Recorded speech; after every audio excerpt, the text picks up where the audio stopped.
everybody. Hey, welcome to this latest episode of Movies Merica. Spoiler warning. And we are going to be talking about truth, justice, and the American way here in this Superman episode of Movies Merica. Spoiler warning, all right? We're going to be up, and away in this show, talking and doing a deep dive and really drilling into some Superman, more specifically James Gunn's Superman here tonight.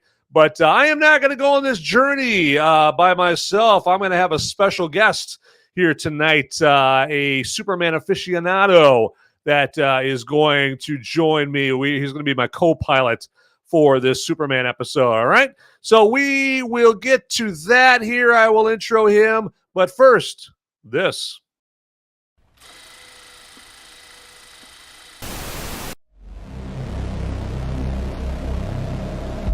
In a world where the number of movies available is great, but many are so bad, you'll learn a new definition of hate.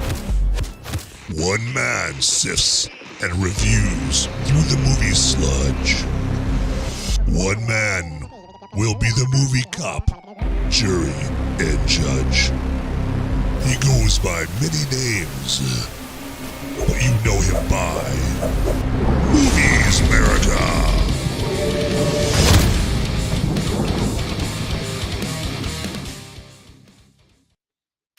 All right, I teased it before, and it's time to deliver.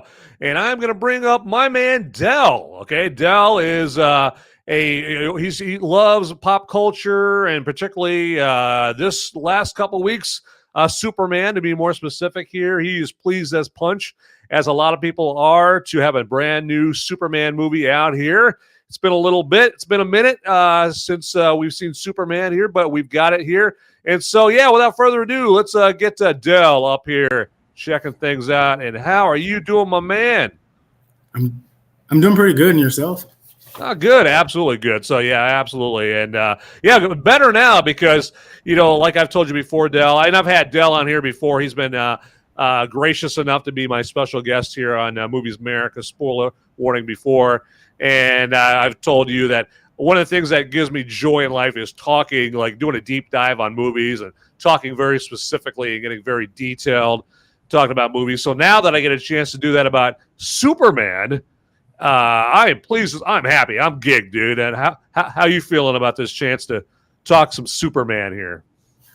I'm actually, pretty stoked to talk about Superman. I'm always happy to talk about Superman. I've been a Superman fan ever since I was a little tot. So, I mean, it's kind of cool to talk about Superman and kind of go over the history of the character and the different iterations that have been presented about the character. So, pretty happy.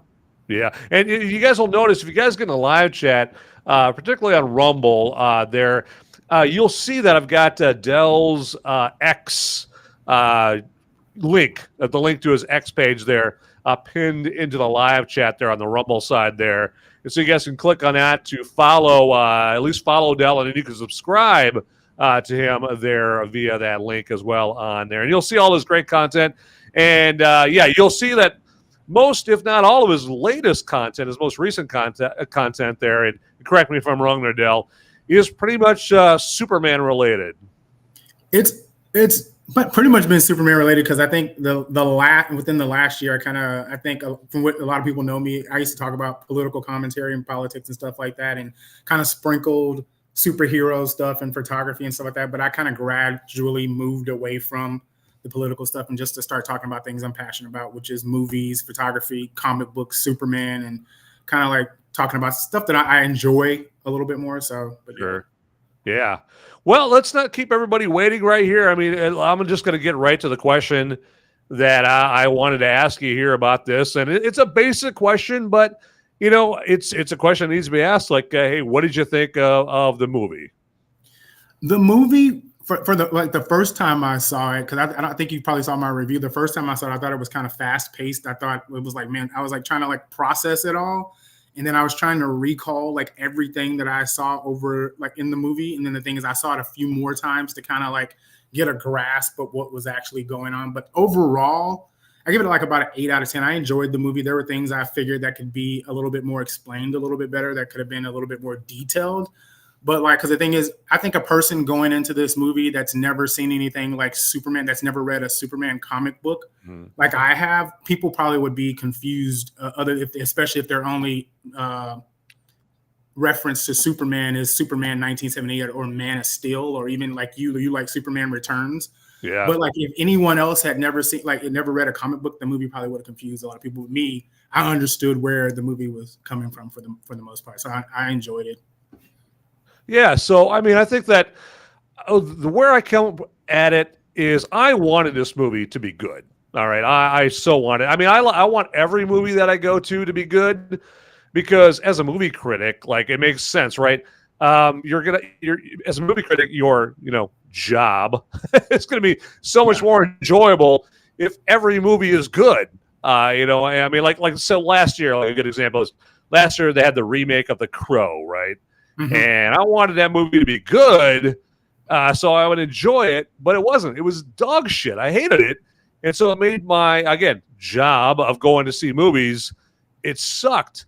And so going back to Superman, I wanted Superman to be fantastic, all right, so that I have a great time. I'm sitting there in the theater having a good time, and I get to have a great time turning people on to the movie, recommending the movie, doing this show and my Sunday spoiler-free show there. It's so, as you would imagine, Del, it's so much more fun doing these shows when the movie is good. I've had like a couple of instances like that this year, like F1 with Brad Pitt.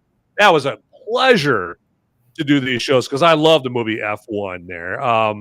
Another one is like I don't like movies like Hard Eyes or Companion earlier this year. Like, I love those episodes because the movie was good. So all that to say is I wanted Superman to be very, very good.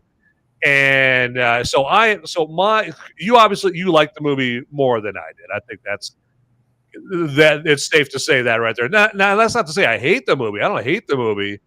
I just wish it was better. I wish it was better because what I didn't like about it here, I guess one of my main gripes about it is I didn't like Superman getting his ass kicked so much, right? That's what really intrigued me about Superman when I was younger and in watching the original movies is Superman seemed impervious to most things, except for like in Superman 2. That's the first superhero movie I ever saw. He was going up against, 3 fellow Kryptonians. They're General Zod and company. And so they had the same powers that he had from the Yellow Sun.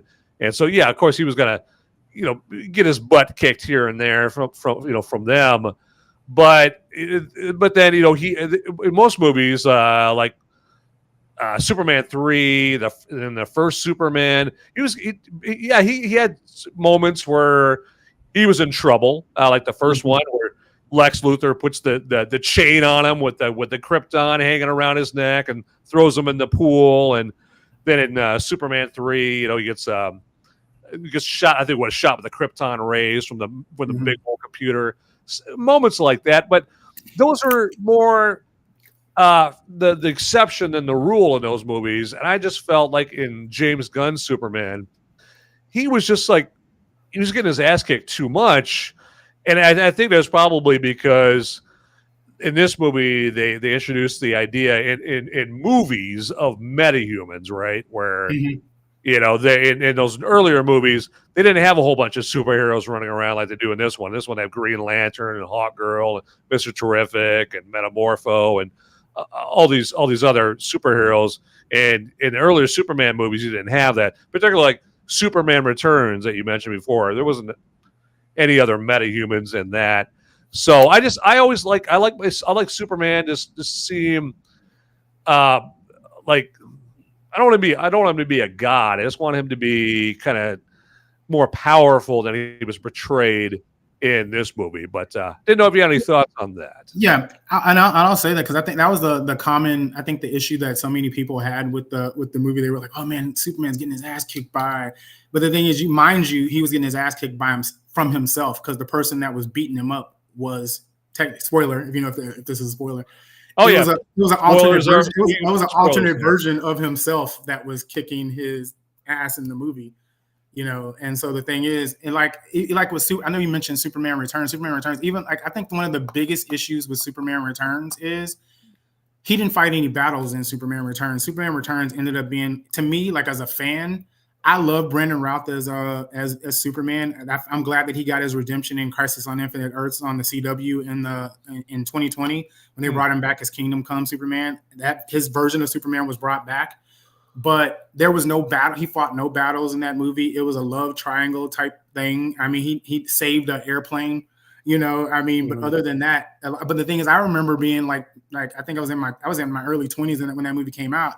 A lot of people were also upset though because Smallville was still on TV, and the thing is, Tom Welling was still playing a version of Superman on TV, and people were mad that he didn't get to play it in the movie as well. Oh, sure. Even he was like a little bit bitter about that as well. But the new Superman movie, it's based on a few comics. It's based on All-Star Superman, and All-Star Superman.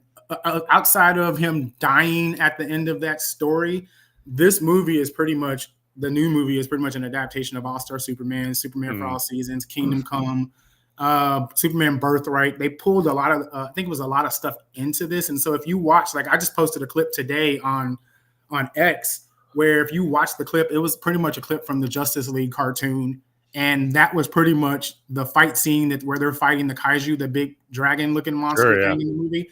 That was pretty much pulled from a cartoon, like from a Superman cartoon, and even in that, he was getting beat up by the blob that they were fighting.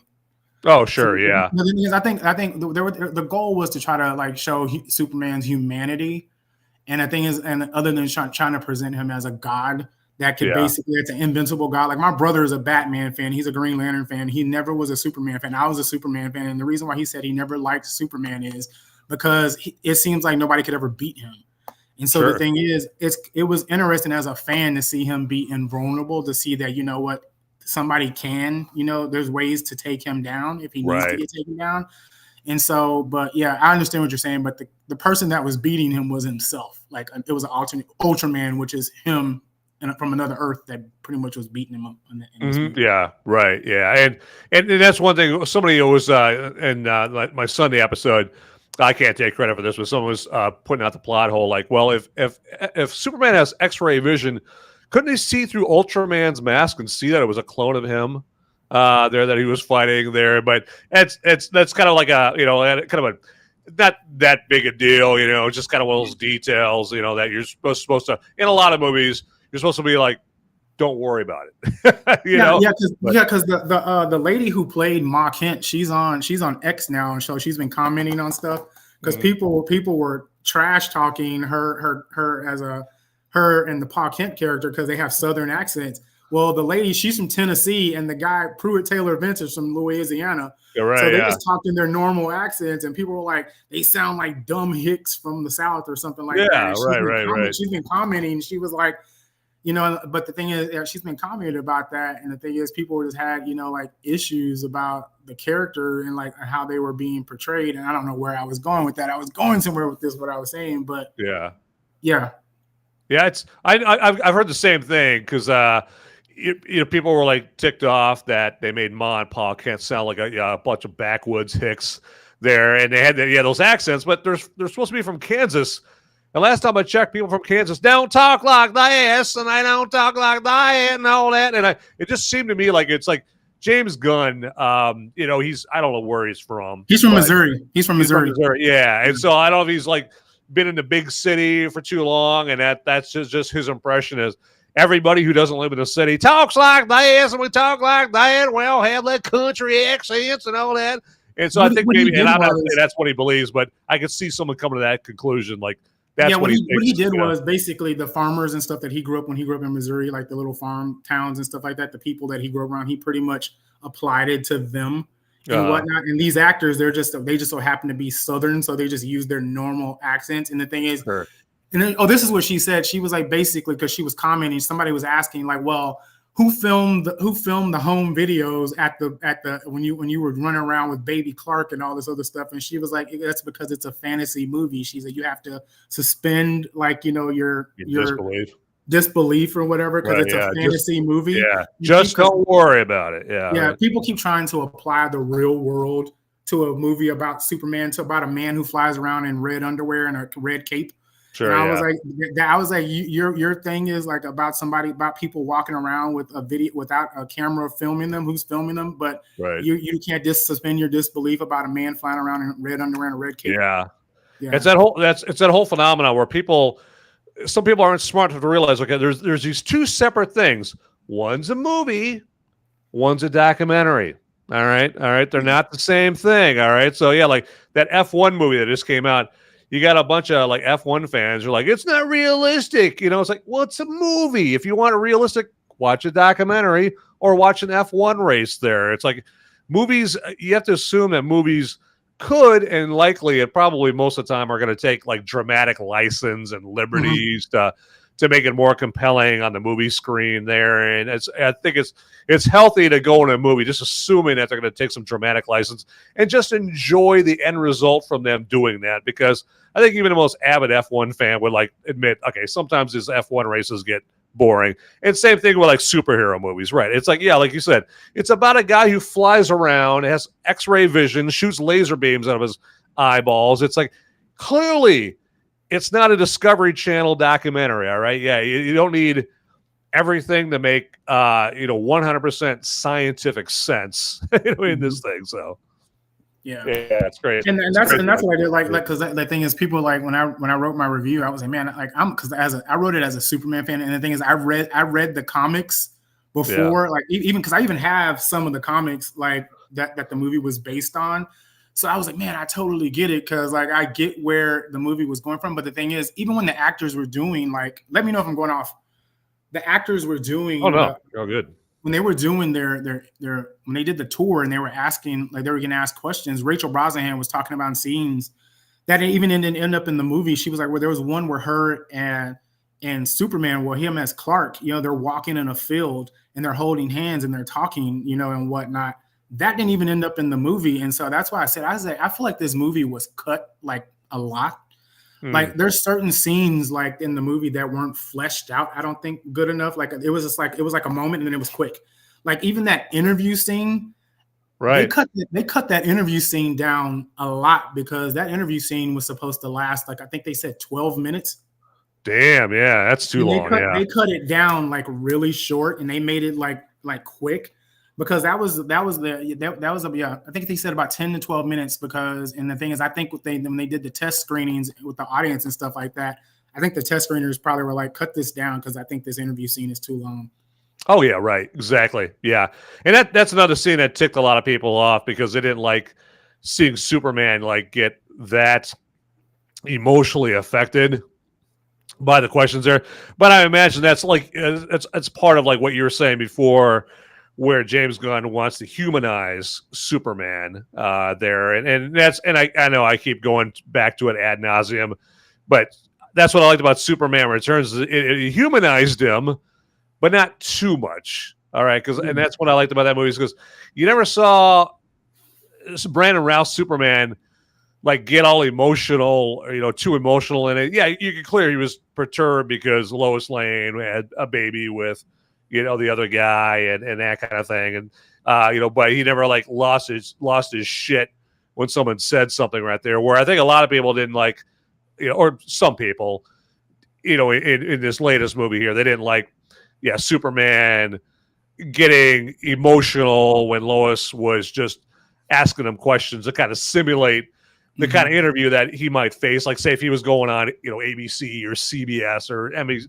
somebody like that, someone like if Tucker Carlson was interviewing him or something like that. So I totally got the idea and the point of that scene. Is I did think that the idea of the scene was very interesting. Like, hey, what would it be like if Superman had like a hard-hitting journalist really ask him the tough questions there? And you did have a little bit of that, like in the very first Superman movie, when Margot Kidder was playing Lois Lane, and Superman granted her an exclusive interview, and in that one, Lois Lane was definitely not the Rachel Brosnahan Lois Lane. Margot Kidder's Lois Lane was just kind of more enamored with Superman, and it's my honor to be able to interview you, and wow, and so she didn't really ask the hard hitting questions. I don't think in that interview like this one, but I just feel like how he just got kind of butthurt about some of the questions. Yeah, and mechanically, even in the comics, the animated stuff, and even the TV shows, everything mechanically,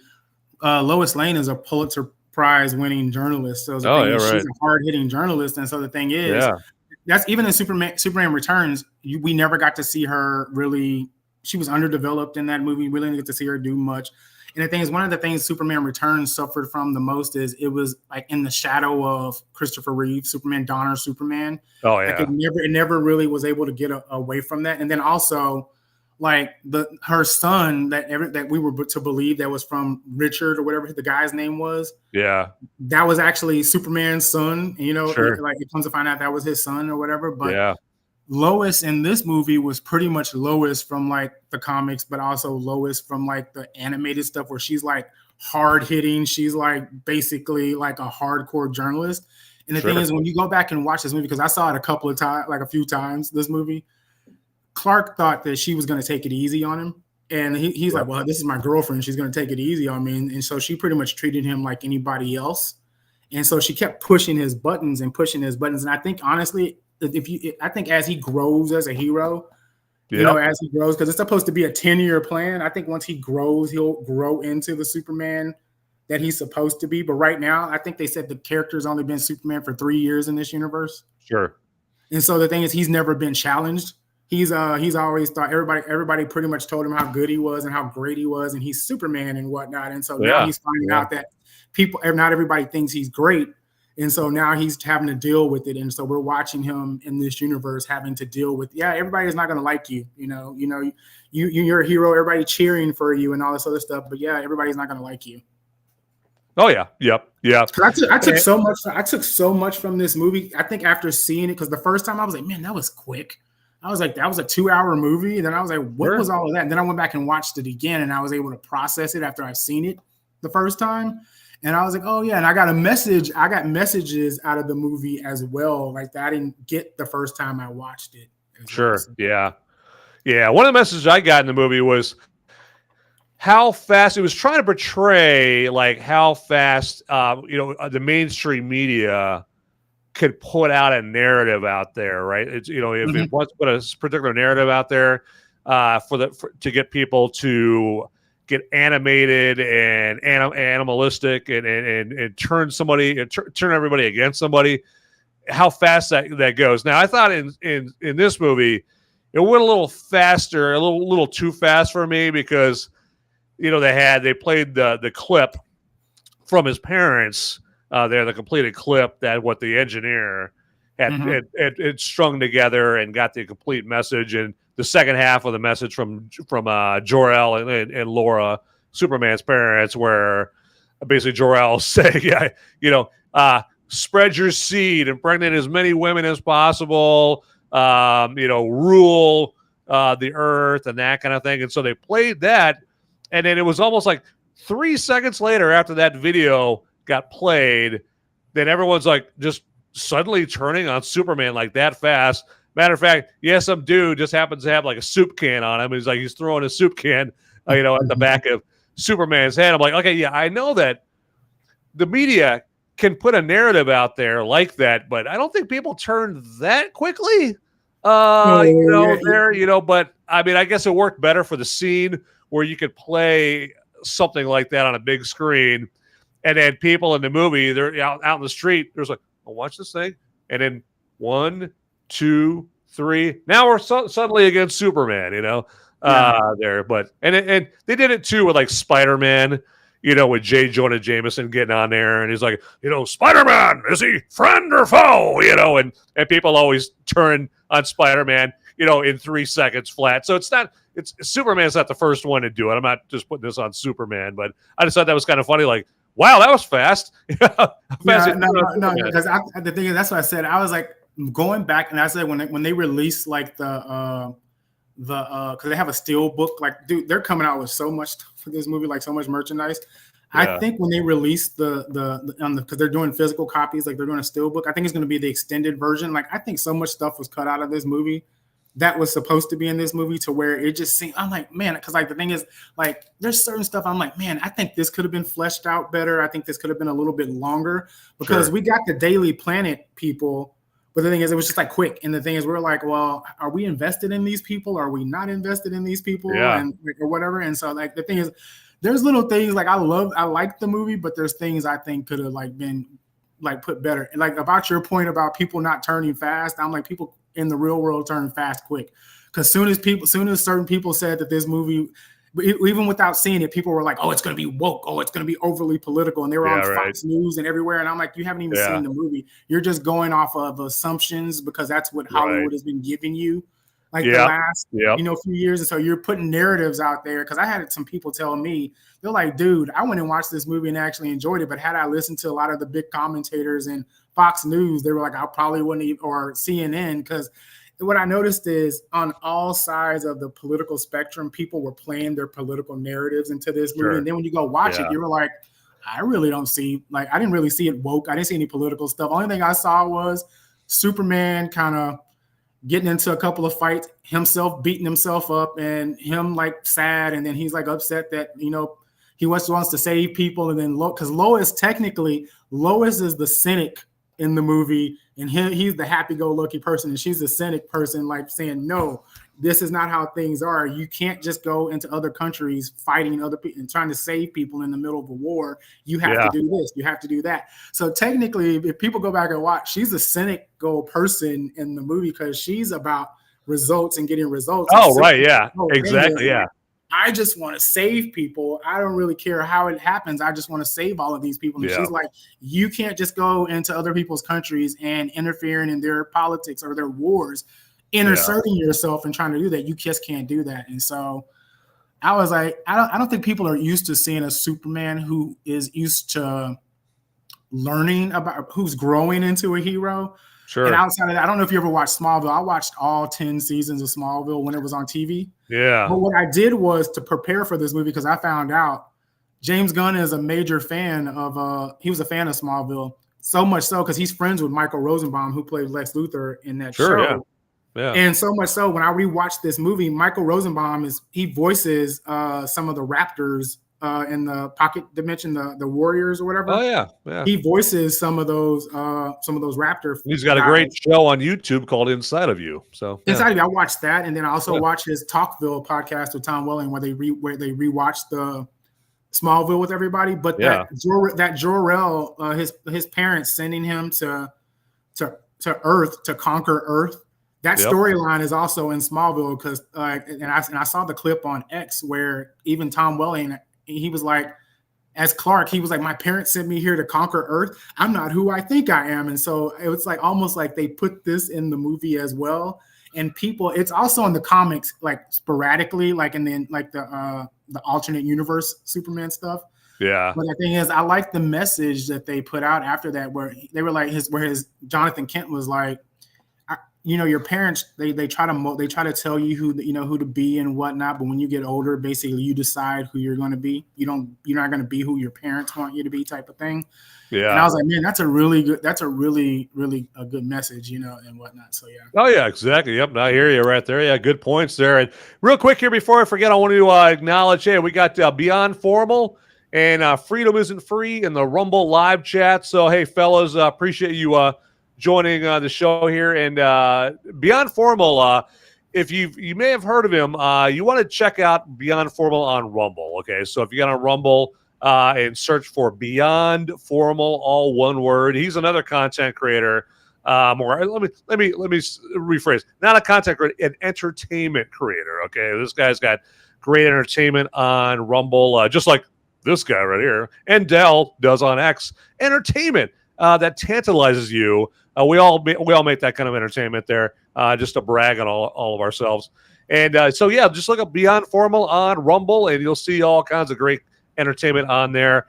And real quick, since we were talking about it there, Del, about the message from Jor-El and Lara to Superman there, as far as like what directive they had for him coming to planet Earth and what they want to do. I did find that we have a newer more polished, clearer message from Jor-El, specifically telling his son, Kal-El, or Superman, what to do on planet Earth right here. And I don't think there's any going to be any kind of like, misleading or not understanding, any kind of, lost in translation situation right here. I think this is the message Jor-El is sending to his son is very, very clear in this video as far as what he wants to do, what he wants him to do on Earth. So let's go and check this out here real quick here, if we shall.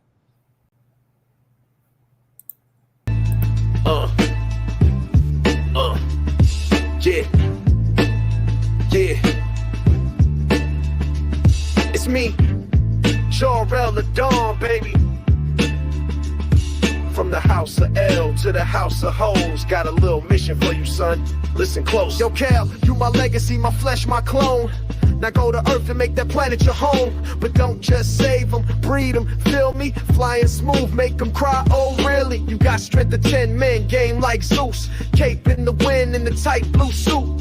Ain't no villain that could block your aim, so why not drop seeds and lock the game? Son, this biology ain't no fluke. You a walking god, now execute. Make super babies, fill the charts. I ain't die for you to chase no heart. Smash them all, Kal, plant that name. From farm girls to queens, it's all the same. Be the daddy of Earth, the prime L spawn. Spread house of L till the break of dawn. Breed them up, Kal, breed them fast. Legacy's fire, gotta make it last. Don't fight fate, be the stud I plan. I'm watching from stars with the master hand. Lex got tech, Bruce got cash, but you got genes that'll outlive Flash. You ain't here just to punch and fly. You here to make them babies cry. He my guy. Tell Lois Lane she the first in line, but don't act shy when it's overtime. I built the fortress, now make it a crib for 20 little supers in a rocket ship fridge. You ain't just Kal, you the seed of fate. Gotta repopulate, dominate, create. Go on, my son, be the myth, the man. Smash them respectfully, that's the plan. Smash them all, Kal, plant that name. From farm girls to queens, it's all the same. Be the daddy of Earth, the prime L spawn. Spread house of L till the break of dawn. Breed them up, Kal, breed them fast. Legacy's fire, gotta make it last. Don't fight fate, be the stud I plan. I'm watching from stars with the master hand. House of L, baby. From Krypton's ashes to Earth's backseat. Do it for your daddy in the multiverse, you heard?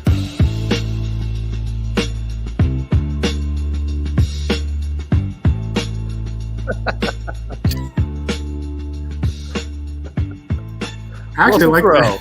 I actually like that. It's funny.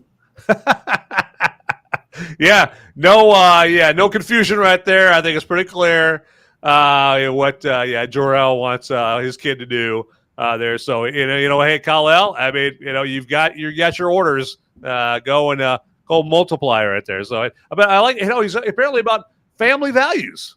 He's wants to have them create families and be fruitful and multiply. Yeah, exactly. Lois. He's going to start with Lois, I guess. You know what? In All-Star Superman, I just thought about All-Star Superman. It kind of comes up in All-Star Superman, and they came out with in 2011 because like a lot of people don't want to read the comics. So they came out with an animated version of All-Star Superman, and it's an animated movie that came out in 2011. And she catches him, but he brings her to the fortress. When she finds out he's Superman, he brings her to the fortress. And she overhears a message about him like impregnating her and like all this other stuff. And she gets a kryptonite gun and she tries to she tries to take him down because she overhears this. And I was like, I wish people could have saw that movie first, because there's so much stuff that happened even in that comic, but in that animated movie where as Clark Kent, he in that movie, in that series, Lex Luthor goes to prison. He interviews Lex Luthor as Clark Kent. Lex Luthor ends up becoming like him. There's like so much in that story that could have went into this that James Gunn didn't put into that. Yeah. It's one thing here, real quick here before we move on. I don't want to forget to give Bounding into Comics credit for that Jor-El video we just watched. So if you look up Bounding into Comics on X, you'll see what they have to offer on there, including this video right there. I just thought that It's a funny what you can do with AI nowadays and how fast you can put that out there, and make stuff like that based on current events and that kind of thing. So pretty wicked. And real quick, Freedom Isn't Free on the Rumble side here says that he's got a freedom. I'm guessing Freedom Isn't Free account on Rumble that you should look for, and then Liberated Podcast account on Rumble. So check that out there. And but not by Freedom Isn't Free. I remember, the other night we're talking there about this. I can't remember if you were on Sunday or last Thursday when we're talking Jurassic World Rebirth or Afterbirth or whatever you guys want to call that. But anyway, Superman. I think one thing that bothered people about James Gunn using that storyline or using that Jor-El, populate the earth and rule without mercy kind of thing, is it seems like there's been this move, not just in superhero movies, but in comics, to subvert superheroes, right? And it kind of just, I don't know, like when most superheroes began, it was all about coming out with like this, this positive role model archetype, like, hey, this is Superman, or this is Batman, or this is Spider-Man, or whatever, and they're a hero, and they're here to be a force for good and do kind things and get your cat out of a tree and save people from falling from buildings and do good. And and then for so long, Jor-El and Laura, Superman's parents, they were like good people, like, hey, we tried to save Krypton. That's like one good thing we tried to do. We saved our baby. We sent Kal-El to Earth. We're doing a good thing. We're trying to do good things because we're good people. And then, when he got to Earth, they played messages from Kal-El and Laura, and there were messages of inspiration and learning and education, and especially like in Man of Steel, right, with Russell Crowe's Jor-El, like hey, humans are going to stumble, they're going to fall. But you can teach them. You can teach them Kal-El. You can teach them the way, and so messages like that. And then now, all of a sudden, in a movie, not comics or not TV, but in a movie here, that people are hearing like, holy shit, Jor-El is like Kryptonian Hitler now, like And so I think that some people, I'm not going to speak for people, but for myself, the reason it kind of jarred me is because I guess I'm at that point where I'm sick of things being subverted, right? Where like the original idea is being subverted. I mean, I get it. I mean, like Watchmen, right? Watchmen, like with I forget Alan, whoever wrote Watchmen back in the 80s. Mm-hmm.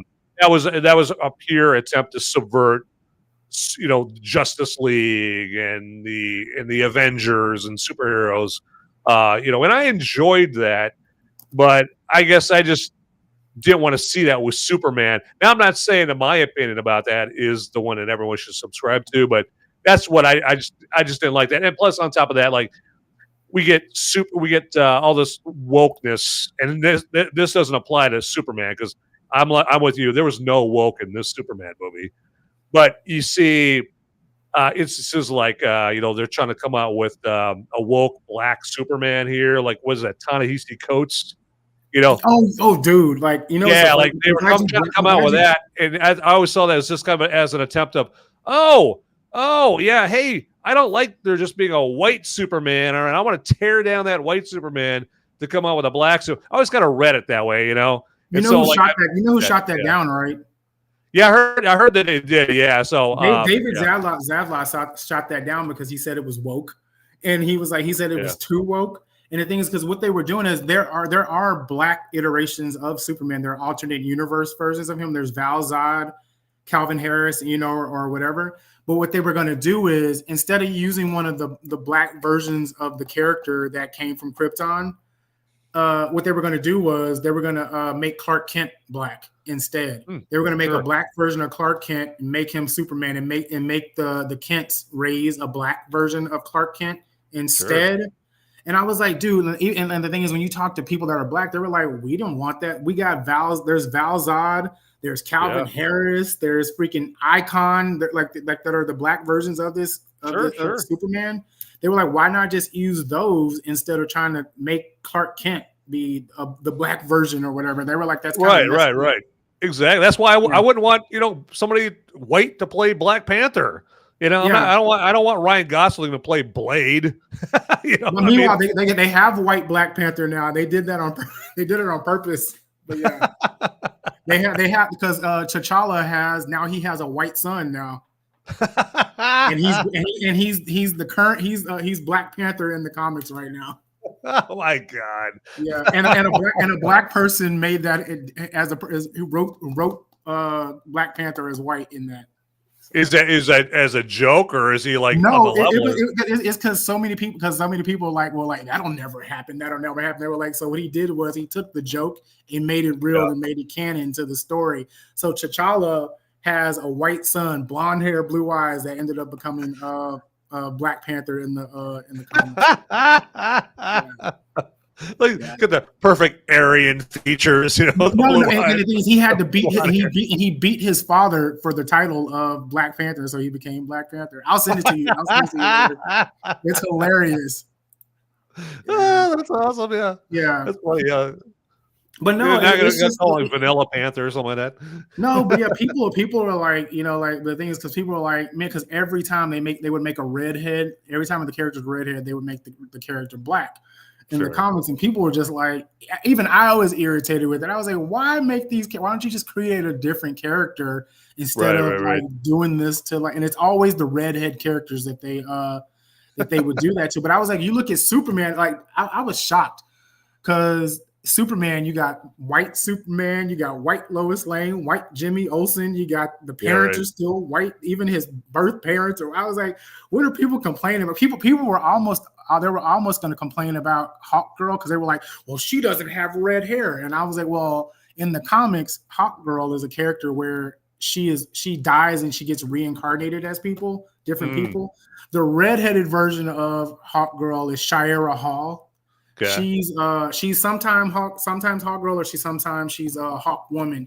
Kendra Saunders is the version of the Hawk Girl that was in this movie, and Kendra Saunders is half Latina, half white. Her dad is white and her mom is Latina.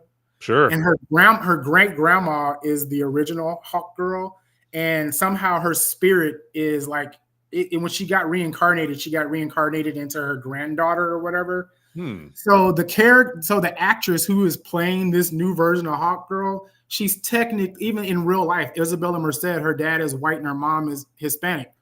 So she's technically, even in real life, she's accurate to who the character is she's playing. As well. Yeah. And the character's from Texas, so that Yeah. And if you guys don't know who Isabella Merced is, one of the roles that she's done more recently is she's the one who made Bella Ramsey a dad on The Last of Us there. So she's the one who made Bella Ramsey a dad. She was in that, and then she also used to be she was Dora the Explorer. Dora the Explorer, exactly. Yeah. Yeah, and then if you've ever seen Sicario, Day of the Soldado, she was a little girl that Benicio del Toro was protecting. So she's been in a few things. There, she was just in Madam Web, I think, earlier this year or early last year. I forget when that came out. So she's been around. Yeah. Real quick here, while I'm thinking about it, go ahead. Hey, if you guys are digging this episode, and you really should be digging this episode because I got my man Dell here, and he's dropping knowledge here for us. Hit that like button down there. Right? Hit that like button down there. It costs you absolutely no money whatsoever. It's absolutely free of charge to hit that like button. And then also, if you haven't already, hit that subscribe or follow button also down there. And then also there's that notification bell down there to click on, and you'll get like an email or whatever notification type you choose to let you know whenever there's a brand new, piping hot, fresh, tasty new episode of Movies Merica waiting just for you to consume there. And then for all those folks that can't watch live, so you can't live chat with me and Dell here, well, hey, too bad, so sad. I know people have lives that got to live, right? Or they're afraid of having this movie spoiled for them. I get it. but we can still communicate with each other, all right? And that is done via the comments section also down below. And do things like, like down there, like comment about, hey, what did you think of this movie, Superman?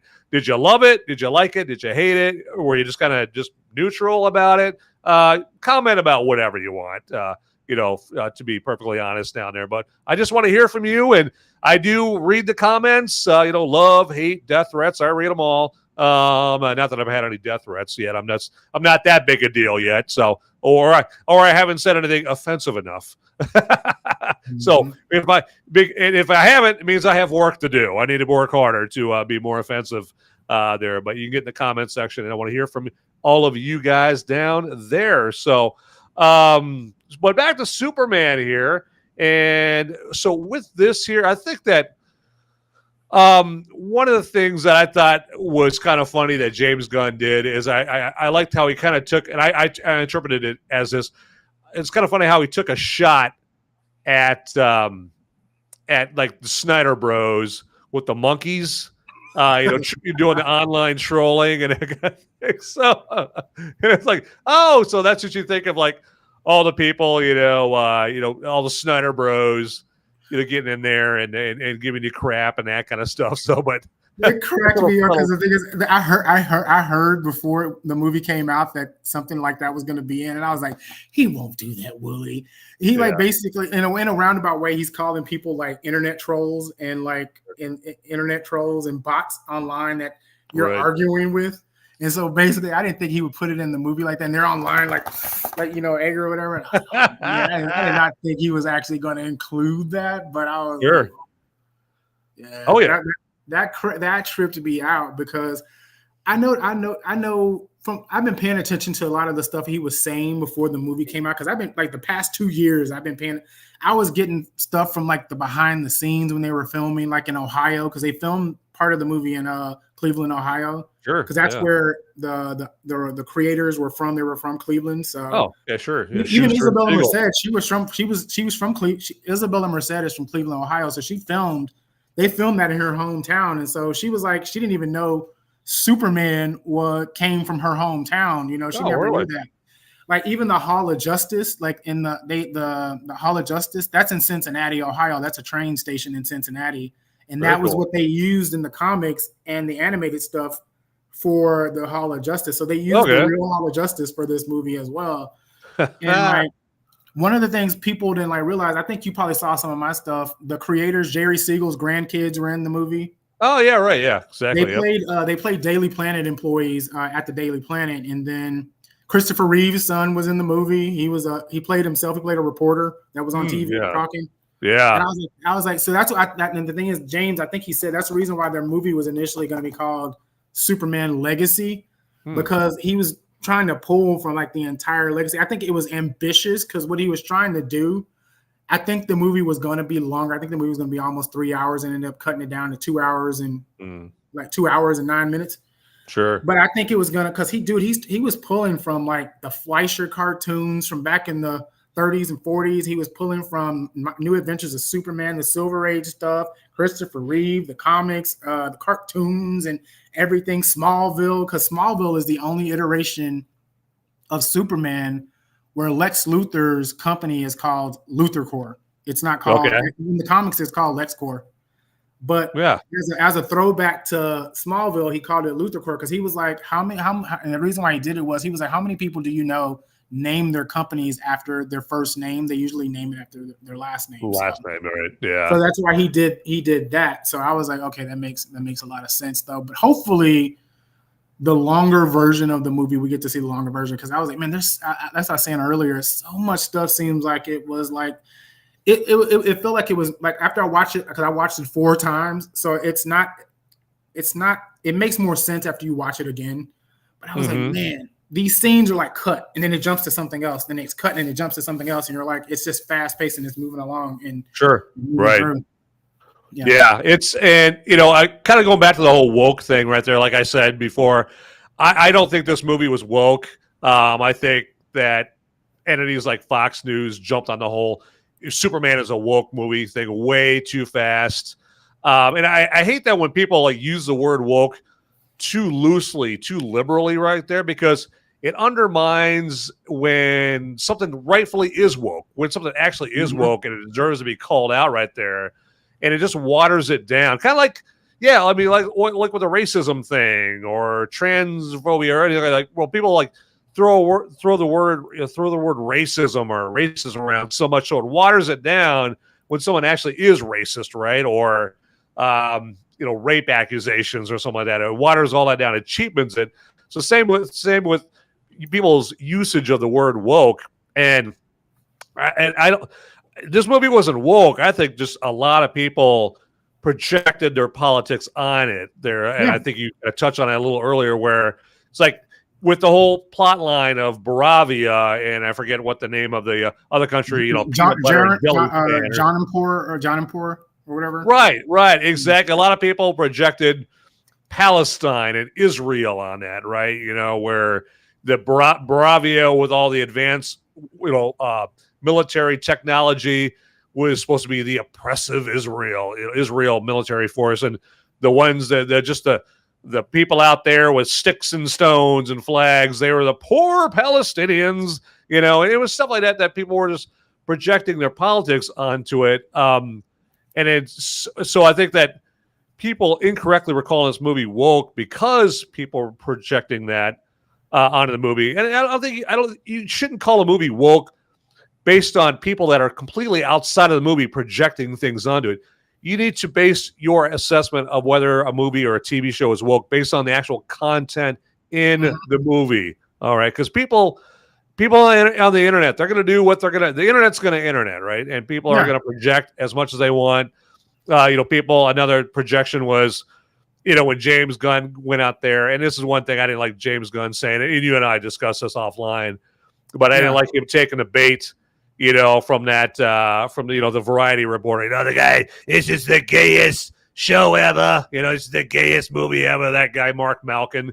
Mark Malkin, because Mark Malkin, that was when in Variety, because when I read that interview, like they asked him about Superman's immigrant, like the immigrant stuff. Yeah. And he answered it, and he's like, I can kind of see what you mean by that. But the thing is, people just ran with the immigrant comment and people just jumped on woke and they jumped on that. But I was like, if you read down a little further, he mentions how, I think he mentions where, he said he also does his quote, I think, where he says, like, Superman is kindness in a world that views kindness as old fashioned. Yeah. And he said something along the lines of, he didn't really say Superman was an immigrant, but he could see where people can compare the immigrant with the refugee type thing. Yeah. And I was like, honestly, I kind of wished he would have never did that, because if you go back and read what he said initially, even before that, a few months ago, he talked about how he said Superman is for everyone, and the thing is, people can see themselves in Superman. Basically, our world has become so cynical. Even in that same article where he says, he's like, I contributed to the negativity online as well. He included himself in the negativity online. Sure. And whatnot. It was big of him. But the thing is, Mark Malkin, in that interview when they were on the red carpet, when James Gunn's brother Sean was like, if our immigrants and blah, blah, if you don't like the immigrants, blah, blah, blah, blah, then I don't know what to tell you type of thing, attitude. People got mad at that. Then even Nathan Fillion tried to be positive, but people took his positivity as, he's looking down on us. He said something. He said, basically, it's just a movie. Guys, it's just a movie. It's just a movie. And he was like, I think some of these people need hugs or whatever. Yeah, right. Yeah.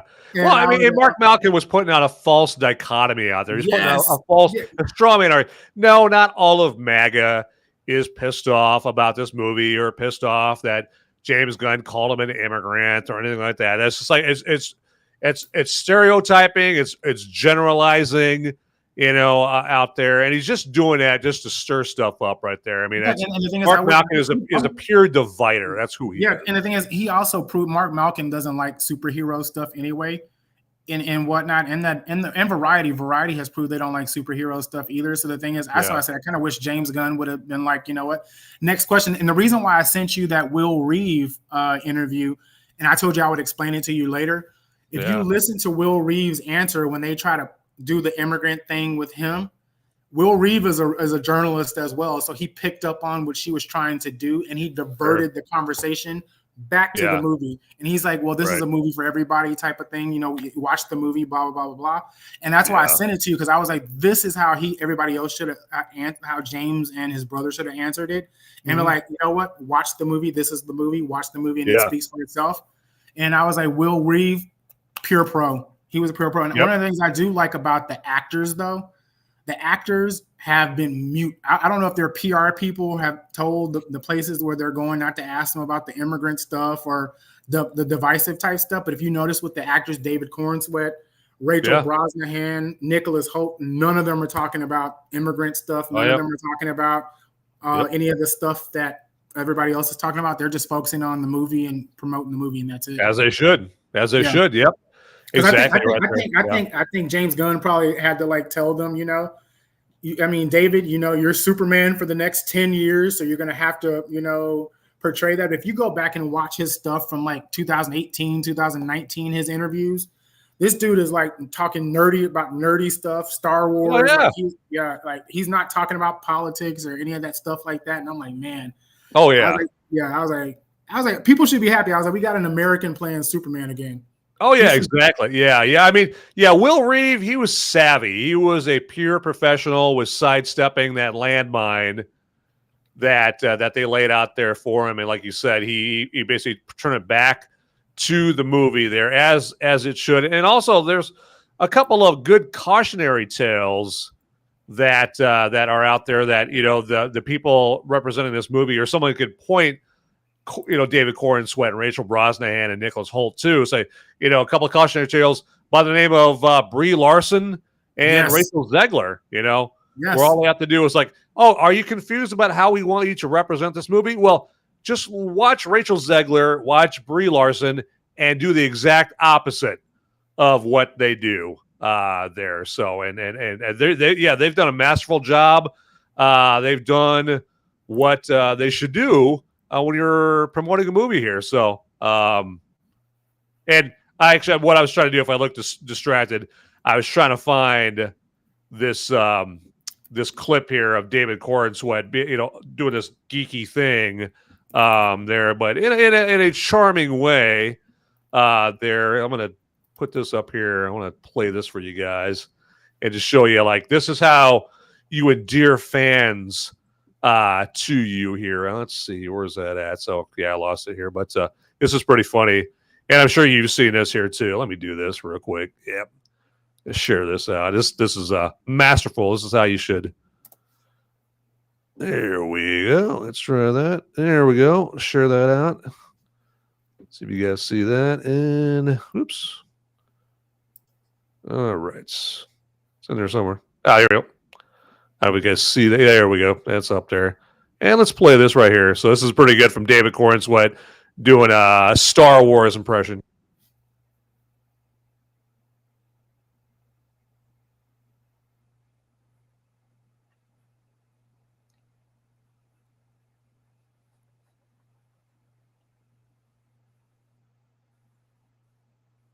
There's no audio.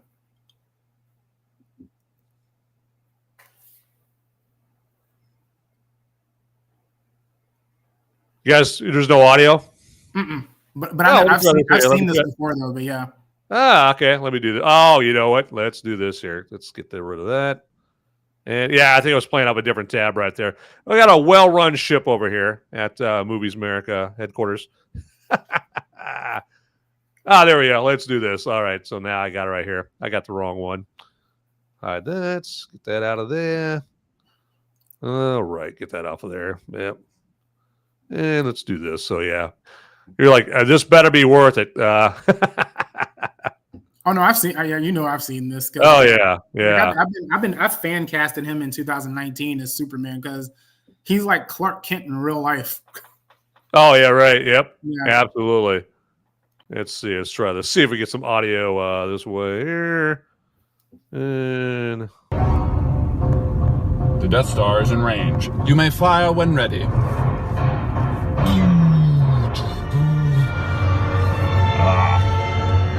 I have you now. What? Are you hearing it? Yeah. Okay. Yahoo! You're all clear, kid. Now let's blow this thing and go home.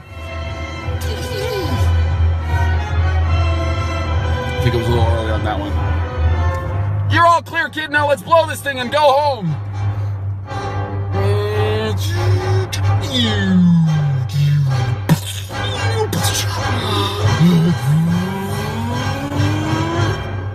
Stand by.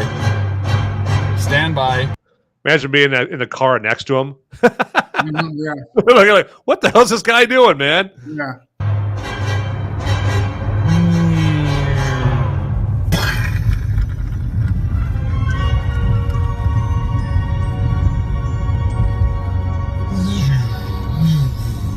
Great shot, kid. That was 1 in a million. The force will be with you always.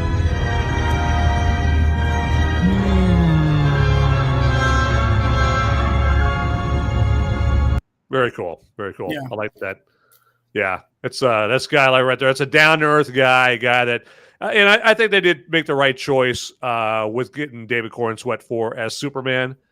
Yeah, he said like, because I remember watching I watched part of The Politician, but what sold it for me, he when he did he was in a show called Hollywood. It was a miniseries on Netflix called Hollywood. It was like a 7-episode miniseries in 2020. So when everybody was sitting at home, really not nothing to do because of COVID and whatnot, I watched it, and it was set in the 1940s, and like when you watch it, like the thing is, the dude is like an old person in like a young person's body. Like he listens to like 1950s music. That's the kind of stuff he listens to. Old soul. Yeah, he's an old soul. And like when I watched that Hollywood thing, like he said when he was doing press for it, he was like, my pie in the sky, dream would to play Superman and to have John Williams' music play behind me everywhere I went. Oh yeah, right. Yeah, and I was like, okay, man, this dude could definitely be Superman. Hopefully it happens for him one day. And then when he got cast as Superman, like I remember, I don't know if you saw the interview where Nicholas Hoult was like, because they both auditioned to play Superman.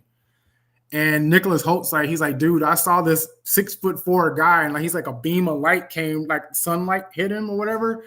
He's like, I hate this guy. And I was like, dude, I think he put that anger into like the Lex Luthor character. Yeah, I think he put that in there. But yeah, because they were like, no, they were like the person you see, that's really who he is. Like, dude, he still lives in Pennsylvania. He's married. He has a daughter. He lives in Pennsylvania, still close to his family and whatnot. Like they just posted online. He went to go watch his own movie with his friends in a theater in Pennsylvania to go see the movie. He wore like a Groucho Marx like disguise with the nose and the mustache and the glasses. Yeah, and he walked in the movie theater with his friends to go watch the movie. And I was like, man, that's gonna make people like him more, as time goes on, because like. I think people were still irritated about the Henry Cavill. Like I was like the Henry Cavill stuff. I was kind of upset, like with that too. But the thing is, I kind of I understand both sides of it.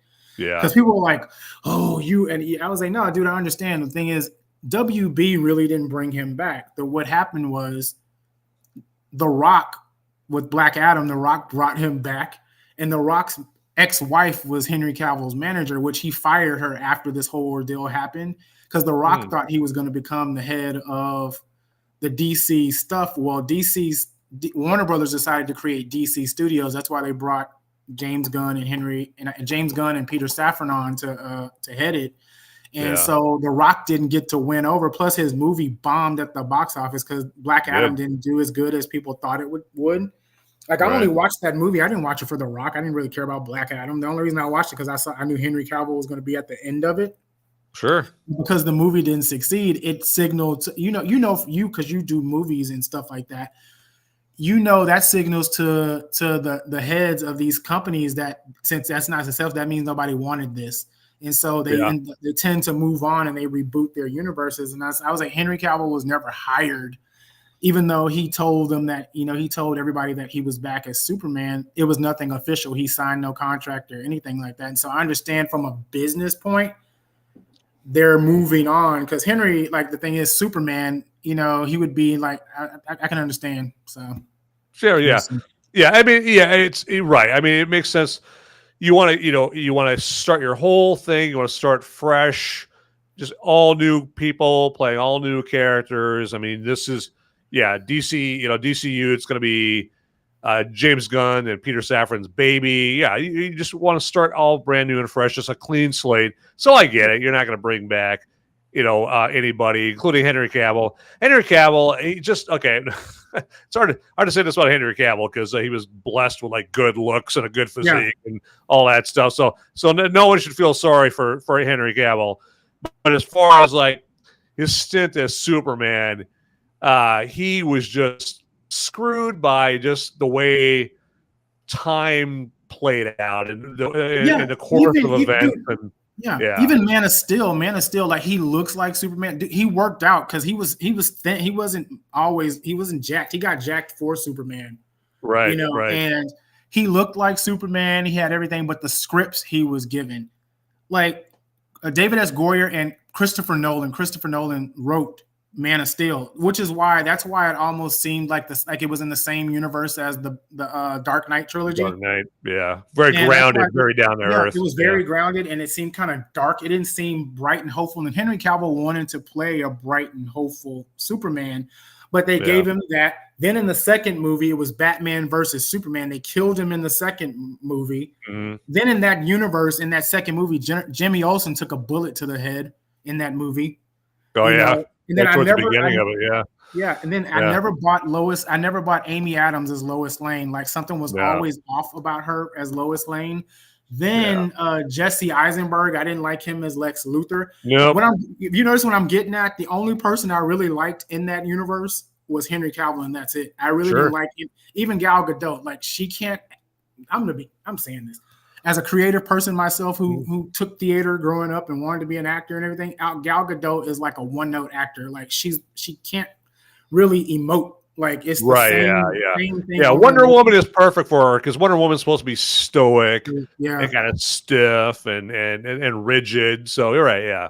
I think the first movie was good, and I think the only reason the first movie was good is because the script they had and what they had. Wonder Woman 1984 was garbage. Garbage, right? Yeah, exactly. And then all of that stuff happened. But I was like, so hopefully going forward, like we're getting a new Batman. We're getting a DCU Batman. We're getting Clayface. We're getting Supergirl. Sure. And like people like Supergirl. The Supergirl that's and people are like, oh my God, why is she drunk? I was like, if you watch the end of the movie, he actually says in that scene why she's drunk. Because she goes to planets with red suns. If you know anything about the red sun and Superman, it makes Kryptonians evil in the red sun. So like basically she's going on planets with red suns so she can get drunk. And if you read the Supergirl Woman of Tomorrow story, Kara is basically processing, like she's still grieving like the loss. Because here's the deal. Superman Clark doesn't remember Krypton. Kara remembers Krypton because when Krypton blew up, Kara was a teenager. So when the planet came, and even within the continuity, like she gets sent in a pod because technically she's sent to take care of him, but they get separated, and so she spends basically in orbit for years and whatnot as he grows up. So when she shows up on Earth, he's older than her, but technically, if she would have showed up with him, she would have been older than him. And but like what the thing is, the Supergirl Woman of Tomorrow, she's grieving the loss of Krypton, and she's grieving the loss of her family. So she doesn't have the happy-go-lucky life that Clark had growing up with, adoptive parents and all this other stuff. She's still remembering what happened to her planet, and so she's a lot different than him. She's a lot more rough around the edges than Clark is. Yeah, they should make it that a point to explain that. I think before they release the Supergirl movie, because the way you described it, that makes perfect sense to me as far as like why she appeared the way she appeared at the end of Superman right there. That puts a backstory there that like, oh, okay, I get it. All right, there you go. All right, I see why she was that way and why she came back and. Now I want to watch the Supergirl movie. Now it makes sense because I think what some people are afraid of with the Supergirl movie is they're going to try to make it too subversive, where they take away her heroic personality and they're going to try to subvert her and make her like a Harley Quinn or something like that. Where no. something, and I'm not saying that was what they were going to do. but I can see how some people might be like, oh, okay, well, the way that Hollywood's been doing superheroes lately, I could see them doing it, but where maybe they weren't going to do that. But the way, yeah, that explains it. That's a perfect. That basically shows, okay, that rationalizes it. That rationalizes why they showed.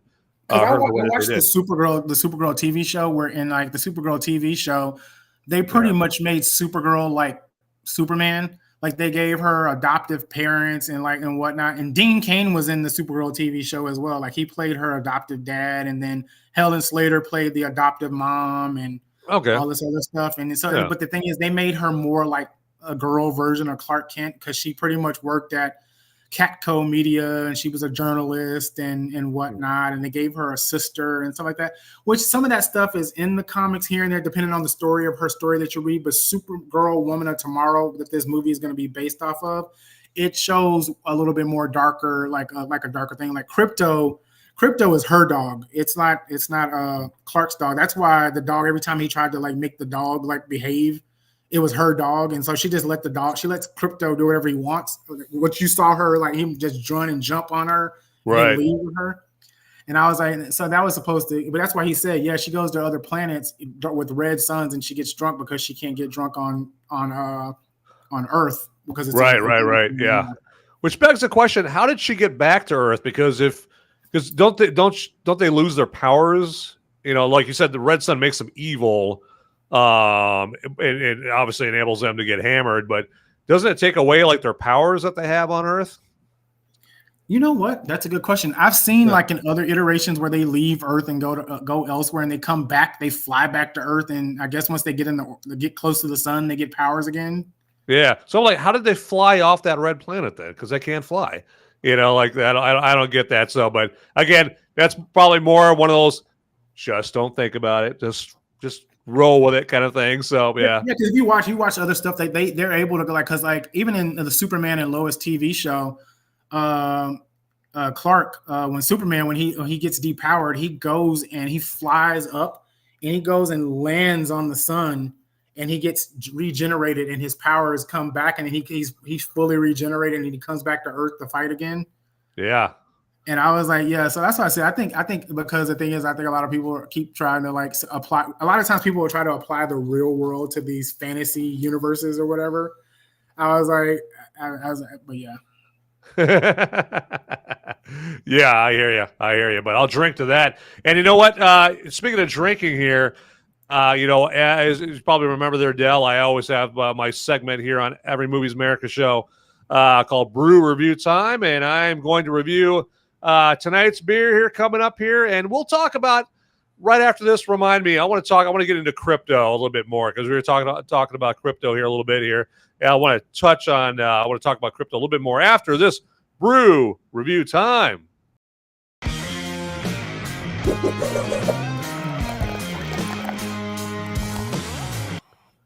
All right, let me do this real quick. I'm going to go solo here for just a second there. There we go. All right. And right for this episode, or this segment of Brew Review Time, the beer for this episode is going to be Brewhaven Craft Company Prog Rock. It's a hazy IPA, and this is a brewery out of Minneapolis, Minnesota there, or North Somalia, as some people might call it there. But yeah, it's prog rock right here.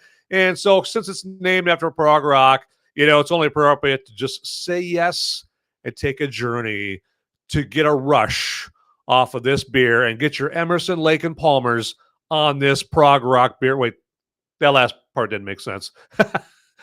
Emerson, Lake and Palmer's, what? So there you go. But it has got, speaking of rock, it's got a stadium packed full of fans amount of hops in this prog rock hazy IPA to give it that pleasant bitter taste to it, along with like some good citrus flavor in this. And just to let you guys know from the jump, I'm not getting any money from what is this, Brewhaven? See, I even had to look. I just looked to see what the name of the brewery is, because I'm sure as hell I'm not getting any money from this Brewhaven Craft Company to endorse this prog rock beer right here. If this thing tasted like disco, if it tasted like crap, I would tell you. But no, it tastes like prog rock right here. Okay, so you can drink this while you're listening to your Bowie or other prog rock right there. And it's it's not too heavy. It's like a good in between beer. It's a good beer that's in between like a pilsner and a lager as far as heaviness, and a porter or a stout or a barley wine there. Now, this is one of those weird beers where it tastes better than it smells, okay? Because I will be the first to admit it does have a pungent aroma to it right there. It's got a stanky nose, right? It's got some stank nose going on with this beer, but it definitely tastes better than it smells right there. So I don't know. It's like cheese. The smellier the cheese, the better the cheese is supposed to be. I guess that's the rule when it comes to cheese there. But just get to the hard specs. This is 6.5 alcohol by volume or 6.5 ABV with this prog rock right here. But I'm about to rock out with this beer here and just take a tug off this bad boy. And if you guys have a beer or have a cocktail or whatever you're drinking, hey, hoist it up and take a tug off it right now.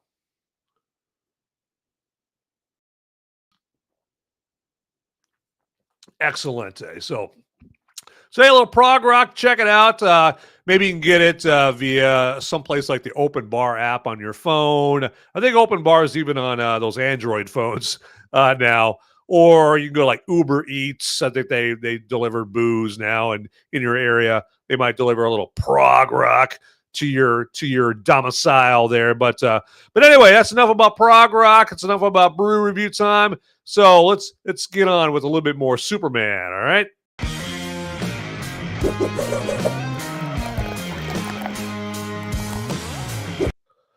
All right, let's get my man Dell back up in here. There we go. And so yeah, like I said, I wanted to talk about Krypto there. And the first thing I want to say about Krypto is I think it's genius that they put Krypto in this movie. And I'm sure this is not the only reason, but it's genius because it's going to get kids to want to see this movie left and right. It's genius for the marketing. He was in the very first, preview that they put out, the very first trailer here, and it's just a smart marketing move.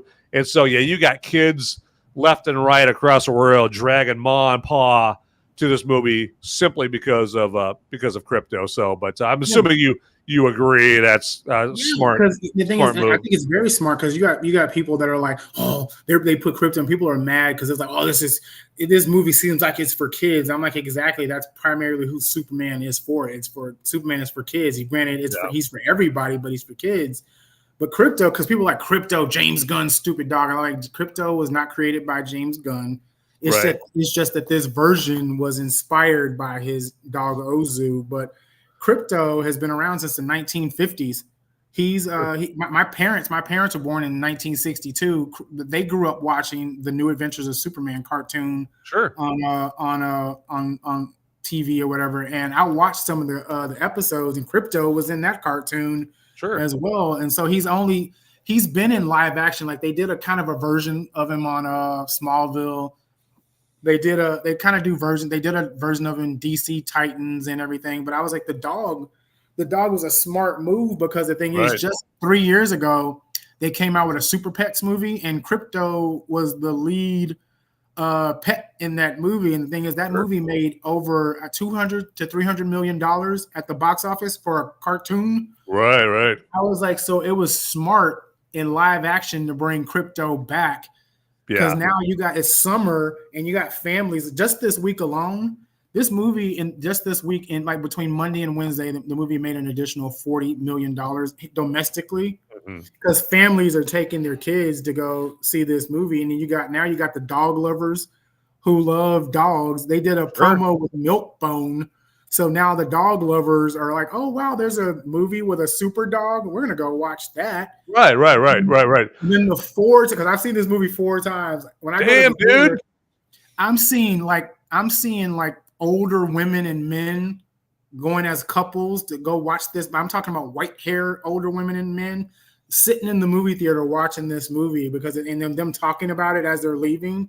Yeah. And they're talking about how nostalgic, like how it makes them feel, like kids again, and growing up seeing Superman, George Reeves Superman, and Oh yeah, right, yeah, exactly. and all this other stuff. So the thing is, that's when I see little kids, when you go to the theater, and like I got friends, like my brother's 2-year-old daughter, she claps really happy when she sees the puppy, when she sees the dog on that. So when I see stuff like that, all the noise about people like, oh, I hate it, it's not what the Superman I know. And then I was like, what's so funny is when you go back and look at some of the stuff, even Christopher Reeve's Superman, those same, like what's so funny is now that the people who are older now who enjoyed the Christopher Reeve Superman didn't resonate with the George Reeves Superman fans because it wasn't George Reeves. Christopher Reeve was different. Sure. And so it's so funny. It's like every generation comes along and be like, oh, that's not my Superman. But I was like, you know what? It's going to resonate with, other people. And the thing is, I was like, Sure. Superman has been around for 87 years. There's different iterations of Superman. Like, there's not just one iteration, of him. But Yeah. Krypto was a smart marketing, like just for marketing alone, like people love Krypto, like big time. Oh yeah. And hey, everyone in the live chat, let me know, like, give me a thumbs up or a thumbs down, depending on how you feel about Krypto. Okay, if you like Krypto in the movie, give me a thumbs up. If you didn't like him in the movie, give me a thumbs down, obviously, right there. And now Krypto, I didn't mind Krypto in the movie. I just when that first clip from the movie came out, where they show Superman, he crashes to the ground, he whistles for Krypto, and Krypto comes along and whatnot. When I saw that and saw Krypto the dog, all that did is it just immediately told me, like, oh, this is just gonna be a more lighthearted Superman movie. This is gonna be more of a comic book faithful Superman movie.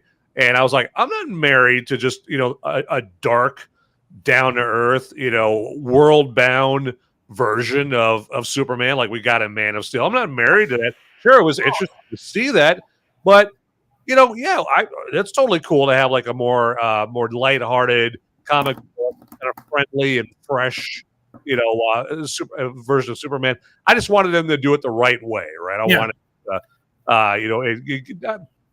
I was about to say get everything right, but that's a pretty high expectation to expect somebody to get everything right. Yeah, like even with me, like I enjoy, like I tell people, because people are like shocked because you have a lot of people who are like the one or the others. You can't like enjoy everything. You have to be one or the other type in parties. I'm like, no, I enjoyed Man of Steel. Like I enjoyed certain things about Man of Steel. Yeah. But like, here's the deal. Like I didn't feel like he was Superman because the movie wasn't even called Superman. It was called Man of Steel. Sure. He didn't really seem like Superman much yet. Like he was still trying to figure it all out. That whole movie, Henry Cavill, like when you go back, Henry Cavill only had 43 lines in that movie. Because majority of the movie, he just stood around, he just kind of like posed, stood around, he had fight scenes, and people because people keep saying that they were like, well, this Superman in this new Superman movie got beat up. And I'm like, well, Superman and Man of Steel got beat up too, and he got beat up by a woman. He got beat up by Faora in that movie. And the people are like, well, she was from Krypton. I was like, yeah, but he's been on Earth for like 30-something years in the sun. He should have been a lot more powerful than the Kryptonians who just so happened to just show up in Smallville to fight. He should have been able to he should have been able to rock them, in that movie, and he wasn't able to. He let a female beat him up in that movie. Yeah, and eventually he snapped Zod's neck, though. But I mean, the thing is, he grew up on Earth. He grew up in the sun. He should have been a lot more powerful than them. Yeah. In Man of Steel, I mean, people ask me, and I've said it multiple times, I didn't even like that movie. I mean, I didn't hate it, but I'll put it this way. Hans Zimmer's score to that movie, I think it was the best part of Man of Steel. I still play that soundtrack to this day, man, because that Hans Zimmer's Man of Steel soundtrack still gets me pumped up. Yeah, that's what I said. I like the Hans Zimmer soundtrack, and the thing is, there's certain things about that movie, but the thing is, it's just like I feel like Henry, he looked like Superman. He had the aura, he had it and everything, but I don't think he was given great scripts for him to be Superman. And so like basically I felt like that whole universe let him down. And then you had Zack Snyder who openly who like, you can go back, these videos are online now. He killed Superman in that movie on purpose. Like he was happy for that to happen. And I was like, so are you not like a Superman fan? Are you like, you were happy to kill like Superman in a movie?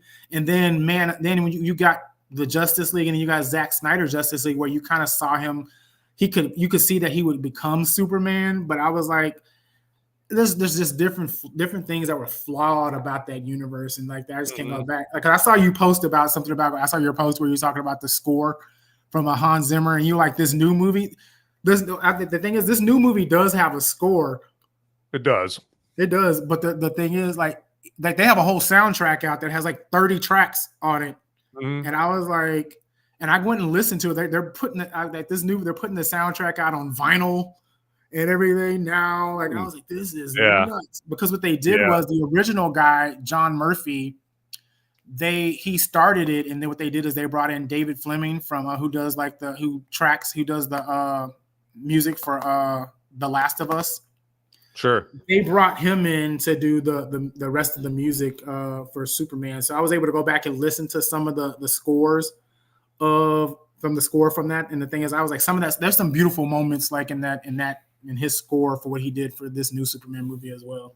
Yeah, I just didn't think like it had like that iconic soundtrack, that score like Hans Zimmer or John Williams. Like I didn't like when I first left, when I first saw Superman, like Superman 2, and as a kid, like I was humming that John Williams Superman score, for days after I watched that, or Hans Zimmer after I saw Man of Steel. It's like that same refrain from Hans Zimmer just kept going back and forth through my mind. I kept like just kind of humming that too, and just kind of hearing that in my head. And I didn't hear any of that in this Superman movie right there. And I like. That's what I like about the Hans Zimmer and the John Williams scores. It adds to that epic feel of those movies right there. Now, like I said, I don't like Man of Steel, but it did have an epic feel to it there. It's just the content was empty for me. And then, of course, this the Richard Donner Superman movie and the Richard Lester Superman 2 and those ones. They just had that heavy, epic. Wow, this is something. This movie is something. Feel because of the assistance of just this massive, world-bending, score from two masters, John Williams and Hans Zimmer. And so I was like, let's have a soundtrack that meets the moment. Let's have a soundtrack that meets the Superman moment. I don't want just a superhero. I want a super score, And I just didn't think that like John Murphy and David Fleming did it. Now I know John Murphy is James Gunn's guy. And then they brought in David Fleming from The Last of Us. And that's why he kind of like toned like a lot of the electric guitar stuff down, and he made it more. Or because they brought in. I didn't even know this because I thought it was just all digital. They brought in a whole orchestra when David Fleming came along, and they did that. So I went back and when I listened to the soundtrack, I was like, okay. I was like, when you go back and you're like, oh, I hear this now in the movie, where you really, I was like, because I didn't pick it up in some places in the movie, but you go back and listen. But the song that stood out the most in the movie that everyone is adding on social media now, because it even had a resurgence, is "Punk Rocker" by Iggy Pop. Oh yeah, yep. That song, because Iggy Pop was like, Teddy Bears. Yep. Teddy Bears featuring Iggy Pop, "Punk Rocker," because Iggy Pop came out and said, like he's kind of happy about it because the song came out like years ago. Yeah. And now it's like one of the top songs on the music charts right now. Yeah, they're like early 90s or something like that. Early 90s, yeah. And like and it makes sense because like I know with the music stuff, James Gunn, because like starting out before he became like a director and a casual actor and a director, he was in a punk band. He was a punk musician. So that's like his thing. Music is like his thing. Like the song at the end that says the Mighty Crabjoys. Oh yeah, right. Yeah, the fake band. Right he wrote that song. Oh yeah. Yeah, he wrote that song, and then Peter Safran's daughter is the singer for it. The Mighty Crabjoys. Yeah. Yeah, she's the lead singer for the Mighty Crabjoys. Yeah. I did like that. I like how they use that. Him liking the Mighty Crabjoys to illustrate like how cynical Lois Lane is. She's probably into the Cure and the darker bands, and he's lighthearted, the Mighty Crabjoys, and I'm just a happy-go-lucky, I believe the best of everybody kind of guy. I like that, he's like, maybe he likes Hanson or something. Maybe that might be the real world equivalent. Like, I love Hanson and I love like Miley Cyrus, and she would be like, I like Deftones and I like Marilyn Manson. This is a better analogy. Like he pretty much likes Blink-182 and she likes freaking the Distillers and like freaking the Casualties. It was the band that I used to. It was a hardcore punk band called the Casualties. Right. I used to listen to them, and like they're like gutter punk. I call them gutter punk. Yeah. So Lois is pretty much gutter punk, and like Clark Kent is like pop punk, and he thinks, well, I like these bands. Yeah, right. And when she told him, she was like, dude, you trust everyone and you think everything is beautiful. And he was like, well, maybe that's the real punk rock or whatever. Right, yeah. It's like seeing the best in people. And that was like, when I heard that, I was like, dude, that's Superman, man. Superman is like, he sees the best in everyone. And then like, but the thing is, you have a generation of people who watched Man of Steel. And Man of Steel was a good movie. Like, I think it was like a alien movie. Like, like it was a good movie for what it was, but it wasn't Superman. Sure. And the thing is, now you have a generation of people who think Superman is Homelander, and like Superman is not Homelander. I was like, Superman is the big blue Boy Scout that like pretty much he wants to save everybody and do everything. He's not Batman. Yeah, he's not like he's not a by himself and with nobody there. Like the clip I posted right before we came on to do this, you go and watch it. That whole, like I told you earlier, that whole kaiju scene with Metamorpho and Hawk Girl and all that stuff, that scene in that Justice League cartoon pretty much plays in the movie. Like almost beat for beat. Like the only thing is they're fighting a different monster. Hawk Girl is helping, a different Green Lantern. John Stewart is the Green Lantern that's helping. And then you have Superman fighting it as well. Then Metamorpho comes in and helps too or whatever. And I was like, if you watch that, you're like, okay, I can see that in the movie. And the thing is, DC, I think since the movie has been out, DC posted this clip on their channel as well. So when you go and watch it, like, oh, I can see where this came from now. Oh, right. Yeah. That's good. Yeah, I think that I love how this movie does embrace like the James Gunn sense of humor, which and that's, if you watch like the original Superman movies, the 78 one, the 1980 Superman 2, there are some scenes that seem goofy in those movies too. Not quite the same sense of humor as James Gunn, because his sense of humor is kind of more like a biting, subversive wit to it. But if you watch, like I remember the scene in Superman 2 where Zod and then his two cohorts, they're in the street and they're blowing, they're using the wind to blow all the people that are coming after them, because there's that scene where all the mob of people in Metropolis are coming after Zod, and his cohorts right there, and they're like, oh, what, these little humans right here, they're coming after us. Well, watch this. And they start blowing wind and moving and blowing the crowd back, and you get like people, they're like holding on to stuff just keep from being blown back, and people's clothes are being blown off, and some guy's on the phone and he's in a payphone and he's getting blown out of the payphone, like goofy stuff like that. Yeah. So no one can say that in the Richard Donner's Superman and in Superman 2 and Superman 3 that they didn't have a sense of humor. I mean, Superman 3 had Richard Pryor in it, right? For God's sakes, in it. So I don't. I've heard a few people say like, I want this James Gunn Superman to take a more serious tone, like the 1978 Superman and Superman 2. Like they weren't totally serious. I think it was serious and like where, because the thing is, James Gunn could have leaned more into like the Guardians of the Galaxy type stuff, and he didn't. I was surprised how much he held back in this movie, because people like, well, I think a lot of people think James Gunn can only do Guardians of the Galaxy type movies, but a lot of people don't realize he wrote Dawn of the Dead for Zack Snyder. Yeah. He also wrote. He also produced with his brother and his cousin wrote Brightburn. And James produced Brightburn, so James was a part of that. Because the thing is, because I remember people were like upset. They were like, "Why is James Gunn showing up for all this stuff?" James Gunn showed up for the promo for Brightburn as well. Like his name is on the posters. It says on the posters for Brightburn. It says from the producer of from the creator, the producer director of the Guardians of the Galaxy trilogy, whatever. It says James Gunn. Sure. So Yeah. I was like, he's capable of doing a lot more than Sure. Guardians of the Galaxy. The only thing is the Brightburn. That's what, dude. I was hoping Ultraman was going to be Brightburn. That would have been a good payoff, though. But Would have been like the adult version of that kid from Brightburn. Yeah, right. But I was like, I was hoping it was going to be. A lot of people were hoping it was going to be Henry Cavill, like as the reveal. Yeah. But the thing is, Ultraman is in the comics is Superman, the evil version of Superman. So he's the alternate version of him. So sure, yeah. So I kind of knew it was gonna be him anyway. But yeah. Yeah, right. Exactly. Yeah. Yeah, that would have been Brightburn's a movie I need to watch again there because I mean I like the premise of that. Like, oh, what if Superman came to Earth and he was evil? You know, I mean, now he's not Kal-El.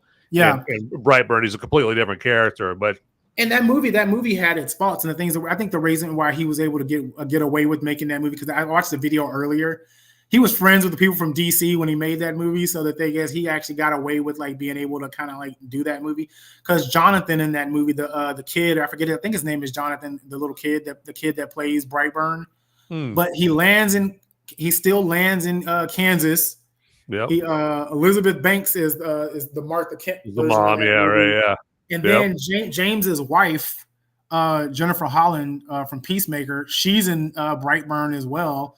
Michael Rooker, his friend, is in that movie. There's a lot of like I noticed the thing with James Gunn, and I think it's kind of smart. He always uses his friends and his family in his movies and whatnot. Oh, sure, yeah. Honestly, I think it's a safe bet, because I was like, you kind of work with people you're gonna have trust, you trust, and you're gonna have a problem with. Yeah. Yeah, it's kind of like Christopher Nolan. He hires a lot of the same people.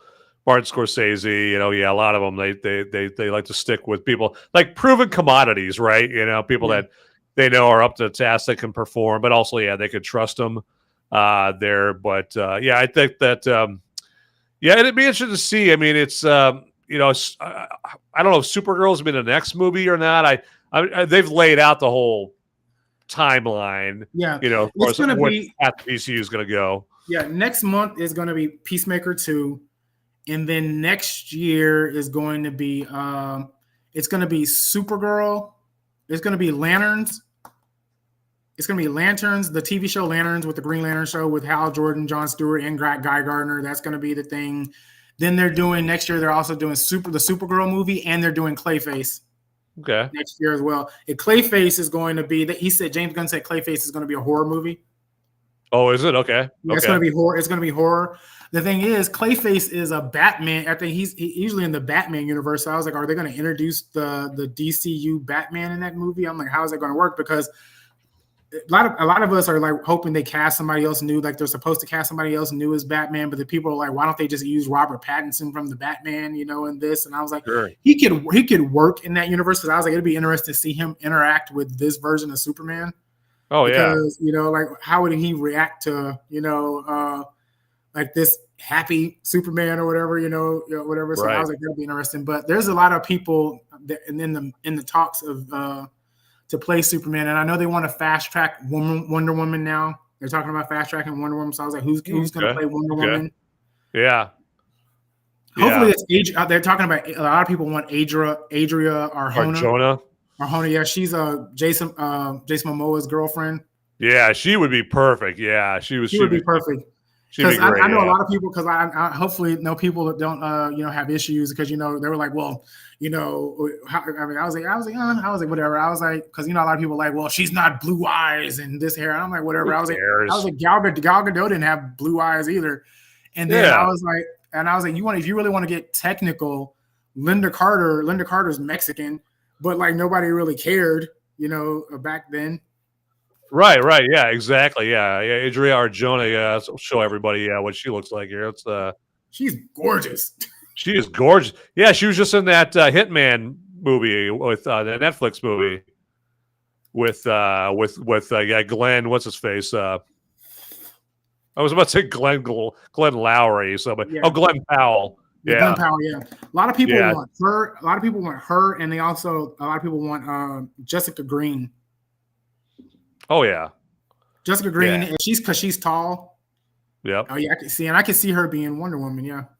Oh yeah, Adria Arjona right there. Yeah, look at that right there. So yep, she's got that look. Absolutely. Look up Jessica Green as well. Jessica Green. Yeah. Yeah. Let's do this here. I'm going to show one real quick here. Another one that I think that would make a good one is Isa Gonzalez. You know what? Yeah. Oh my God. Did you see the campaign she did with David Corenswet? I did not know. I look up Isa Gonzalez and David Corenswet together. They did a Boss Cologne campaign together. Yeah. And they look really good as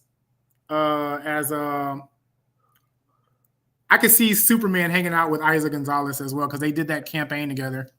Yeah, Isa Gonzalez and then David Corenswet together. David Corenswet. Yeah, they did a Boss Cologne campaign, or I think it was last year, earlier this year. Yeah, let's check that out right there. Yeah, I'm not gonna click on that, but yeah, let's see. Yeah, get in here. There we go. Yeah, there you go. Absolutely, I can see that. Did it come up? Yeah. Oh, yeah, let me get another let me get this out real quick here. Yeah, let's get that off of there. And that off of there. There we go. I forgot I got to change streams or tabs right here. So let's do that. So you guys can see that. And there we go. So that'll do it. Back here. Yeah. Yeah. Yeah, that just looks right.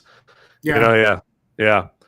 If that's wrong, I don't want to be right. Yeah, and the thing is, what's interesting, James, I think James follows a lot of these people on social media because a lot of people are like, well, he follows them. There's another girl, and she's from India. Her name is I think her name is what is her name? I forget her name, but she's like tall, and she's tall too, and she's a martial artist, and she's a model and an actress in India. Oh yeah, Rania Vander. No, it's not the girl you're talking about. Her name is. It starts with a D. Her name is.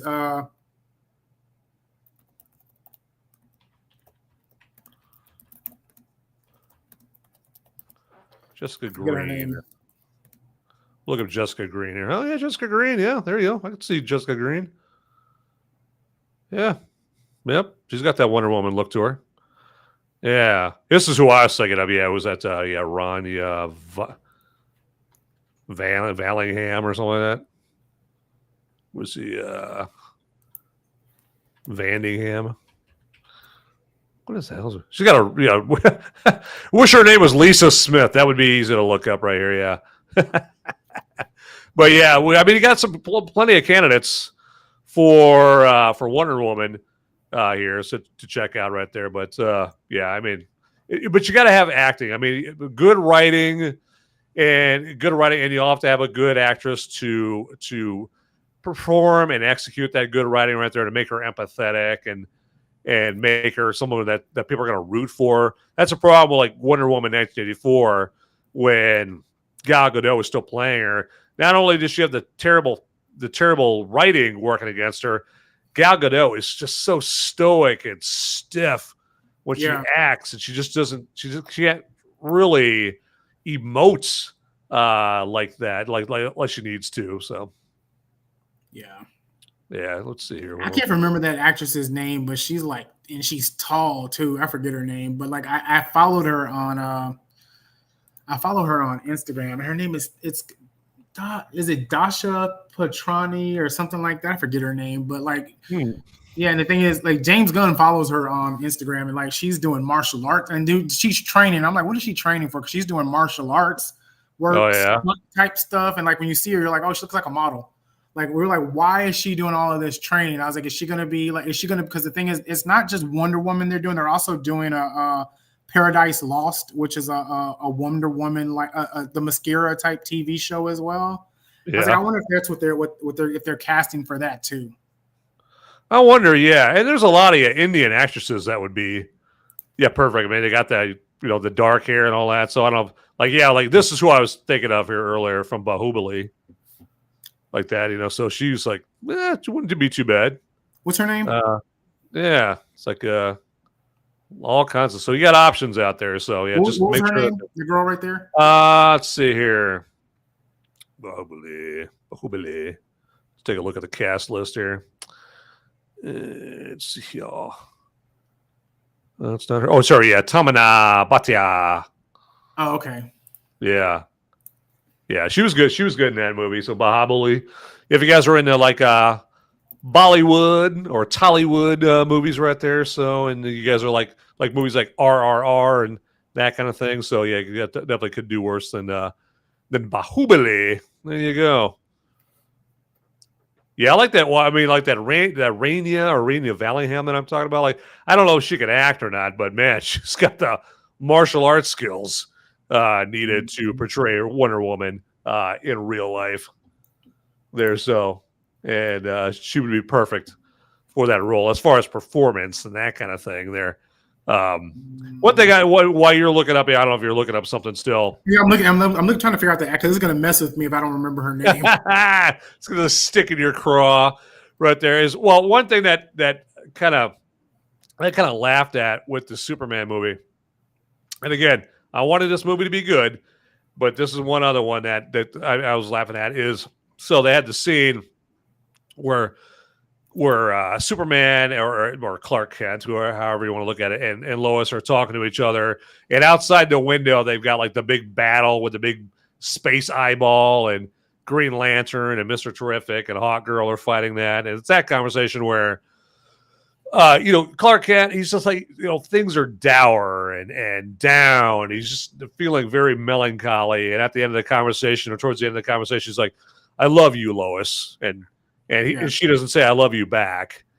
And then at the end, she says, "I love you" to him. Yeah. And I just thought, like, I'm sure there's a lot of people like, "Oh, at the end of the movie, oh, she said that I love you too," and I just thought, I don't think they pulled it off because there's other movies that they've done that exact same thing, where one of them says, "I love you" in the middle of the movie. And you're like, hey, okay, the other person, now it's your turn to say "I love you," and they never do. And it's just like they're trying to portray like, this relationship's on the rocks. I don't know, things might not end up well for this couple. And then at the end of the movie, something catastrophic and something monumental and life-threatening happens, and then the other person thinks they're gonna die, and they're like, "I love you too." They finally say it, and it's supposed to be like this big, stirring, emotional moment there. And like, they did it on the John Travolta movie, Taking of Pelham 1, 2, 3, where John Travolta plays the bad guy, and he takes over the subway there in New York City, and he's holding all the people hostage so he can get paid millions. And they had a couple of characters on that movie where it's just some teenage kid, and he's talking to his girlfriend on a laptop, and he's telling his girlfriend on a laptop, the girlfriend on a laptop is like, "Oh, honey, I love you," and he's like, "Oh, okay, that's good." She's like, "Oh, aren't you gonna say it too?" And he's like, "Oh yeah, whatever, we'll talk later on." And then John Travolta takes over the subway, and there's a big dangerous moment at the end where he's on the subway. He thinks the subway car is going to like crash off the track and he's going to die. And he fires up the laptop again. He runs to the laptop. It's like, "I love you. I love you. I love you so much. And I love you too." And it's like this, in that movie, I was like, "Oh, that's kind of a cool emotional moment," because it was the first time I ever saw it. And then now with Superman, they're trying to kind of reproduce that same thing. And I thought in this movie, it just kind of came off as clumsy. Now, that's just the way I saw it. Other people might see that and like their heart's going to go pitter patter and they're going to love it. But I thought that was a point I wanted to make as we're going through this. But is there a way for me to send the link to you? You can put it in the chat on Rumble through Studio. So through Talk Studio. It won't let me do it because it says that only host can. Oh yeah, if you want to put it in my DM, there it is, right there. There it is. I see it right there. I'll do it right here. Okay, I was gonna say you can throw it in my ex. There we go. Yep. Her name is Disha Patani. All right, let me bring this up here. And James actually follows her. And if you look at her videos on Instagram, like if you go down and look, she's doing like stunt work and whatnot. She's tall. And the thing is, I think they want an actress who isn't an activist, who I think they're probably going to pick. And her, she's not a problem. Like, she's not an activist. She's not trying to like be political and whatnot. And so somebody said, and the thing is, you know who Liz Wonder is? She's a Wonder Woman cosplayer. I don't know. She's the one who Liz Wonder is the one who kind of like turned me to this actress right here, because she's like, she's not problematic. Like, she's not like out talking about politics and doing a lot of political stuff. Yeah. But and she's tall. She's doing martial arts, stunt work, and everything like that too. And I'm like, I wonder why she's doing martial arts and stunt work. Right. Yeah. Yeah. Look at that. Yeah. No, she's definitely got the look. That's for sure. And her name is Disha Patani. Yeah. And James actually follows her on Instagram. I can't see why. I can't imagine why. You scroll down, you look right there. She's doing backflips in that thing. She's doing backflips. She's doing martial arts. Oh yeah. Yeah. Outstanding. Yeah. She's got my vote. I mean, I'll take Adria Arjona, her, Isa Gonzalez, whoever. So yeah, she's got it. And she loves dogs. There you go. Yeah. And then you see right here, like the one right here, she's doing backflips, she's doing martial arts, she's doing all this stuff. And I'm like, he doesn't just follow these people just to follow them, especially because she's not like American. So why he's following her. So I was like, either if she doesn't end up as Wonder Woman, I can see her being in the Paradise Lost show as like one of the Amazonians. Oh yeah, right. Yep, definitely. Yeah. So, yep, I can see that as well. So yeah, there you go. Yeah, that's pretty good candidates right there. So, but the most important thing is like get good screenwriters, get good people that love the material. I want somebody that loves the character of Wonder Woman. And really cares about this writing the script. They're not distracted by writing a script for this and a script for that, and they're like their minds elsewhere. I want somebody that really can concentrate and concentrate on Wonder Woman and all the DCU movies and all the Marvel movies. I want somebody who really gets in there and leaves all the other peripheral shit out of it, right? The politics, what they're hearing in their little bubble. Just think. One word and one word only: entertainment. That's what I want right there. So I just want to be entertained and that kind of thing. Like with Top Gun Maverick. Remember Top Gun Maverick? How you felt when you came out of Top Gun Maverick? You felt like on top of the world. You felt like, yeah, Top Gun Maverick. I'm gonna run through a wall, man. Hell, I want to jump in an F-18 right now and fly that fucker. I'm sure I couldn't get the thing off the ground, but man, I want to like fly through the air because Top Gun Maverick just got me all pumped up. And I think that's not. I don't think it's asking too much to ask that a movie make you feel that way. I mean, yeah. Maybe if it's not, maybe not if it's a Woody Allen movie or something like that. I'm not expecting that from one of those movies or a Wes Anderson movie, but a movie like definitely a superhero movie. I want to feel good coming out of that. Like Batman Begins, The Dark Knight. Those movies, those are superhero movies where I walked out of the theater and I was like, yeah, man, this is why I love movies, because of movies like this right here. So Professor Savage Dad is in the live chat on the Rumble side. And he's a hashtag this movie's shit, ? Hashtag super shit. It's not shit. It's not shit. No, it's not super shit, which that was kind of funny that Superman was bothered by that super shit nickname that he was getting online there. Oh, Lois, I was like, Lois is like, I think pretty much Lois is like we said earlier how Lois is the cynic.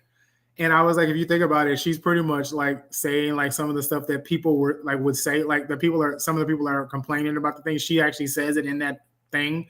Like she's like, how you're like walking around, you're basically talking to you about yourself in the third person. Like Superman doesn't care about selfies or whatever. She's like, you're talking about your right. She's like you're talking to you about yourself in the third person. He's like, oh, that's just something I just made up. And she was like, well, this is still a part of the interview, Superman. And like he was like, well, I don't care, like whatever. And I was like, oh gosh, I was like, oh yeah, right. I told people, I was like, the thing is, I was like, if you've ever been in a relationship and you ever been in a relationship where you actually love somebody, but the thing is, they know how to push your buttons. Right. They're continuously pushing. I tell people this is how the thing. I've been in relationships where I love the person, but like love the girl, but I just want to like choke the shit out of her because I was literally because like you just freaking like you freaking make me crazy like, and I'm like the whole time because I've watched the movie a few times. I go back and I watch. I was like, does she not know that he can like literally destroy her. Like if he Yeah, wanted right, yeah. to. And I was like, dang. And I was like, when he blows up, and I was like, man, I almost wish they would have let that full 10 to 12 minute interview play out so people could see. Because like they edited like everything. Like if when you watch the movie, even the part where he says Miss Lane to her, it's not the original scene from the trailer. Like it's not the same version from the trailer, because the same version from the trailer, when he says that, it's face on where you see his face saying it. And when you watch it in the movie, it's a side profile of him saying the same statement. Gotcha. I was like, oh wow, they changed that. So they put another take in there instead of the one where it's him face on, like doing it. They just they did that. Yeah, right. Yeah, exactly. And I think that's one of the things that I think. Okay, so I get it that was one of the themes of the movie, is that James Gunn wanted Superman to be more relatable. All right, he wanted to be. I wanted more people to be able to relate to Superman, and that's one thing I don't want from Superman. I don't want my Superman to seem like the guy who makes the keys at Walmart. You know, I don't want Superman to seem like the hipster barista down at your neighborhood Starbucks. I want Superman to be above. Right? I want him to be above all that stuff. I want him to be beyond and someone where you're like, hey, I'm Van, I'm a movie critic, but man, there's Superman. Oh my God, I can never be like, he doesn't let anything bother him or whatever. He's just stoic. He just takes care of shit. He takes care of business. If I ever fall off a waterfall or a building, I know that Superman, he's not going to be worried about hashtags and fighting with his girlfriend. He's going to be too busy saving my ass. And he's just this pinnacle of existence and this icon. And that's what I want my Superman to be. But I think, like, you know how it is. There's, nowadays, Del, people want to see themselves, in movie characters and whatnot. And it's like, I don't need to see myself. I'm not gonna I'm not gonna think that much of myself where I'm like, oh well, yeah, I could be a superhero. Yeah, I can see myself. The thing is, like, that's what I said. James Gunn said that this Superman, like, is not gonna be flying around. Like, he's not gonna be punching planets and like turning back time. Like, because in the Superman movie, when Lois dies, he turns back time to bring her back to life and type of deal. That's what I say. If you go and read, if you read Superman Birthright, is like where one of the comic books where like he's dealing with a lot of this stuff. That's what I said in the comics. He gets emotional. I don't like everybody just thinks Superman is stoic, but I was like, if you read like all these comics, like he gets emotional, like in the comics as well. Like, dude, like when I tell you, like, I don't know if you saw when I posted like like earlier this year when I posted this right here. I got this sucker right here. Oh yeah, right. Yeah, I remember that. Yeah. This big history book of Superman. Yeah. Yeah, right. There's so much history in that book and just so much stuff in there. I was like, man, like, it even has old panels in it, all kinds of stuff in there. But oh yeah, you bet. Yeah, so Superman has been around. That's why I said, and people, because a lot of people always say, well, Superman never did this. I was like, are you sure? I was like, there's 87 years of this character. Like, it just depends on which version Like I said, like All-Star Superman, a lot of people don't know about All-Star Superman. Grant Morrison wrote that story. That's what I said. That's like one of the stories where Martha and John Kent are still alive in that Superman story. Sure, yeah. Which most people are used to the stories where John Kent gets killed. Starts younger, which propels his story, forward, which is different than some other stories.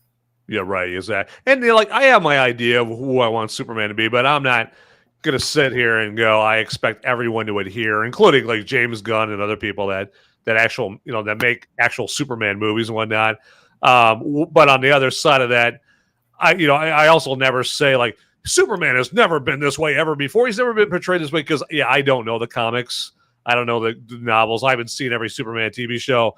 But also when people say like, well, yeah, but they did that in issue number 345 of this. Like, if it's something that they did in a movie with Superman and I didn't like it and someone rationalizes that way, to me, I just say, well, it sounds like they did it wrong in issue number 353 of the comic book too, right? Yeah. Like, I don't like them doing it in that and whatnot. Now, at the same time as me saying that, again, I'm not saying Superman has to be what I want him to be because that'd be pretty pompous of me, right? So yeah. No, the thing is, and I will say this: like, I don't think like what we saw in this one movie, I don't think he's gonna stay the way he is, because I feel like he grew from like he grew because he learned something about himself in that Yeah. movie.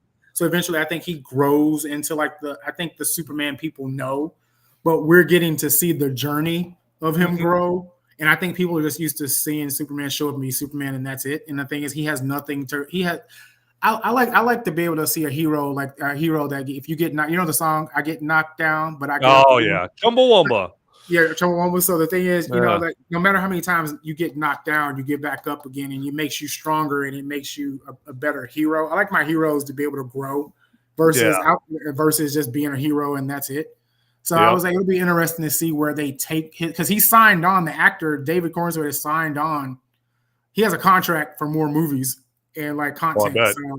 So it'll be interesting to see where his character goes as Superman and how he progresses as a hero, from here. Hopefully he'll have a better luck than Brandon Routh and Henry Cavill. So I hope so as well. Like I said, because Henry Cavill, because I don't think a lot of people realize this. Henry Cavill replaced Brandon Routh. Yeah, he did. Yeah, because that Man of Steel movie was technically supposed to be Brandon Routh's second movie, but they ended up starting rebooting the whole universe. Yep. And Brandon Routh never got the chance because, Superman Returns didn't make enough money to rationalize a sequel there, and that's what I said. That's why I said if you watch the Arrowverse stuff on the CW that they had, it was cool to see him come back as Kingdom Come Superman. They made that version of Superman Kingdom Come Superman, and so he came back. And then we find out in the Crisis on Infinite Earths storyline that Lois, from Kate Bosworth Lois, she died. His son died, so it was only him left by himself. And so he fought Tyler Hoechlin's Superman. They battled it out.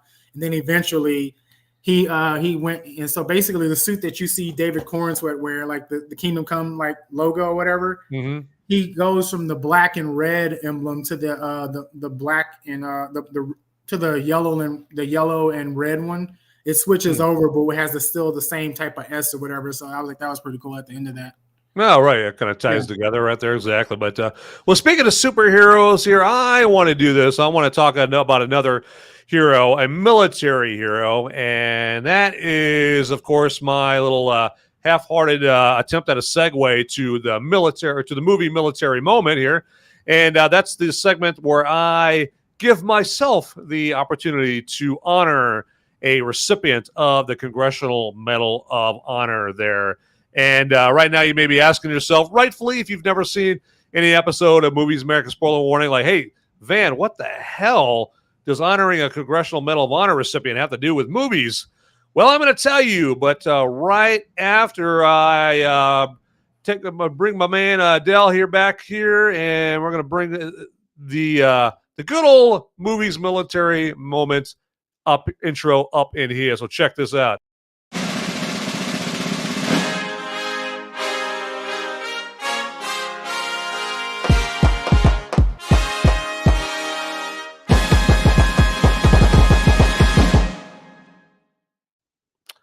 All right, so I owe you guys an explanation as far as what movies have to do with honoring a Congressional Medal of Honor recipient, and the explanation would be this. Okay, so if you imagine like what someone has to do to become a recipient of the Congressional Medal of Honor, you're not thinking like what they did was they were like the best kiss ass on the military base, or they were the best letter sorter at the military post office, or they ate, the most chow at the chow hall. No, my friend. No, what they did is something awesome, something stupendous, something like amazing to see with your eyes. Okay, so they did something like they were, on Guadalcanal during World War II, right? And they're in a field, and you see a bunch of Japs over there, and those Japs are about to light up their friends with a flamethrower or something like that, or about to just shoot them, just turn them into mincemeat with a bunch of guns there. And one soldier goes in there, and he without any cover or anything to protect him from being killed, runs over there. He just mows down a bunch of Japs there, and then He's throwing grenades left and right, and he's just killing Japs left and right. His blood and guts and saving his fellow soldiers. Or, you're an example always uses you're a helicopter pilot in Nam, right? You're landing your helicopter in a hot LZ, a landing zone, right? And this landing zone, the helicopters landing there are taking heavy fire from the Viet Cong, and RPGs are flying all over the place, and they could take out your helicopter in any minute. But you know what? You don't even bother worrying about your own safety. You land the helicopter, you drop the supplies, you grab the wounded, you evac them out of there. It's just, you risk your life. And it's something where if you saw it on a big movie screen right in front of you, it would be a fantabulous movie military moment. And that's the connection, ladies and gentlemen, boys and girls, right there, okay? And so for this movie military moment, our recipient here, our honoree, is one Lance Corporal Jed Colby Barker, who fought for this country in Vietnam. And we're going to learn more about Lance Corporal Barker. But I believe that Lance Corporal Barker deserves some pretty sweet music to accompany me reading his citation and us getting to know more about what Lance Corporal Barker did to become a recipient of the Congressional Medal of Honor. So let's get this music going. All right, DJ, spin that shit.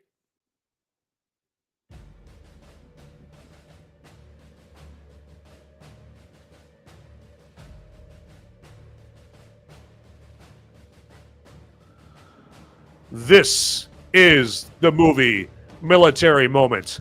And in this movie military moment, we honor Lance Corporal Jed Colby Barker, who fought for us in Vietnam. And let's learn more right now about Lance Corporal Barker, shall we? For conspicuous gallantry and intrepidity at the risk of his life above and beyond the call of duty while serving as a machine gunner with Company F. During a reconnaissance operation, Lance Corporal Barker's squad was suddenly hit by enemy sniper fire. The squad immediately deployed to a combat formation and advanced to a strongly fortified enemy position when it was again struck by small arms and automatic weapons fire, sustaining numerous casualties. Although wounded by the initial burst of fire, Lance Corporal Barker boldly remained in the open, delivering a devastating volume of accurate fire on the numerically superior force. The enemy was intent upon annihilating the small Marine force, and realizing that Lance Corporal Barker was a threat to their position, directed the preponderance of the fire on his position. He was again wounded, this time in the right hand, which prevented him from operating his vitally needed machine gun. Suddenly, and without warning, an enemy grenade landed in the midst of the few surviving Marines. Unhesitatingly and with complete disregard for his personal safety, Lance Corporal Barker threw himself upon the deadly grenade, absorbing with his body the full and tremendous force of the explosions. In a final act of bravery, he crawled to the side of a wounded comrade and administered first aid before succumbing to his grievous wounds. His bold initiative, intrepid fighting spirit, and unwavering devotion to duty in the face of almost certain death undoubtedly saved his comrades from further injury or possible death, and reflect great credit upon himself, the Marine Corps, and the U.S. Naval Service. He gallantly gave his life for his country, and we salute you, Lance Corporal Jed Colby Barker, for your sacrifice for this country and everything you did. You paid the ultimate price. And as they say, some gave all and all gave some there, but you gave it all. And that has been our movie military moment.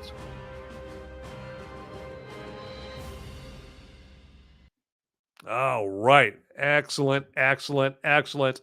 And that's a hell of a story from Lance Corporal Jed Colby Barker and everything that he did there in Vietnam. And that took place near, and I'm sure I'm going to butcher this name, near Con Thien in Vietnam there.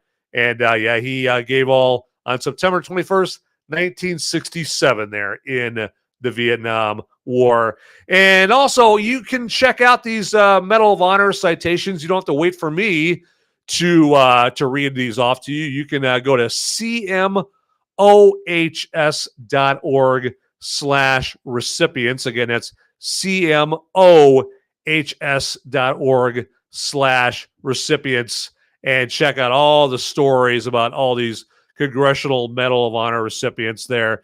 And then also, if you happen to know the family, or you are the family, or you're a friend of any of the individuals that I honor here on the Movie Military Moment, well, hey, I mean, feel free to let the family and friends know about their loved one or their friend being honored on this very show right here. And hey, they can check out the tribute that's being shown to their loved one. And I hope that if they do see this tribute, that it moves them, that it touches them. And so if you guys want to let them know about that, by all means, it's all good in the hood with me. But I'm ex-military myself, and so is Dell. And I'm sure just like me, he appreciates any moment, any opportunity to honor those that gave us the comforts, the cozy, cuddly comforts that we all live in nowadays, that we take for granted way too much here nowadays right there. So they provided the freedom that we have to go out and just go check out a movie like Superman and live it up and all of that stuff right there. But anyway, so we're going to get into some more Superman here, but you know what? Not until after this.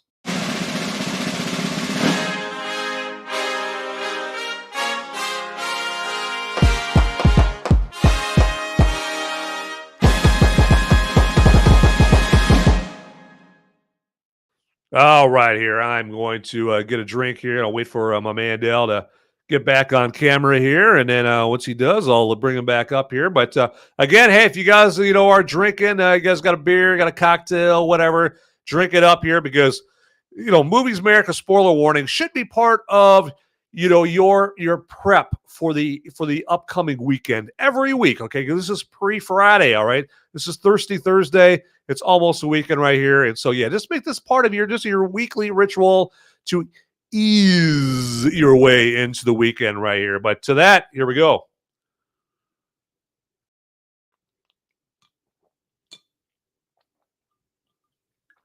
All right.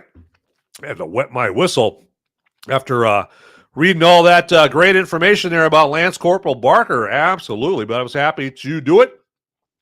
And, real quick here, let me remind you that if you guys are appreciating this show enough to maybe throw a buck or two my way, or however much you want to throw my way, by all means, you can definitely do that.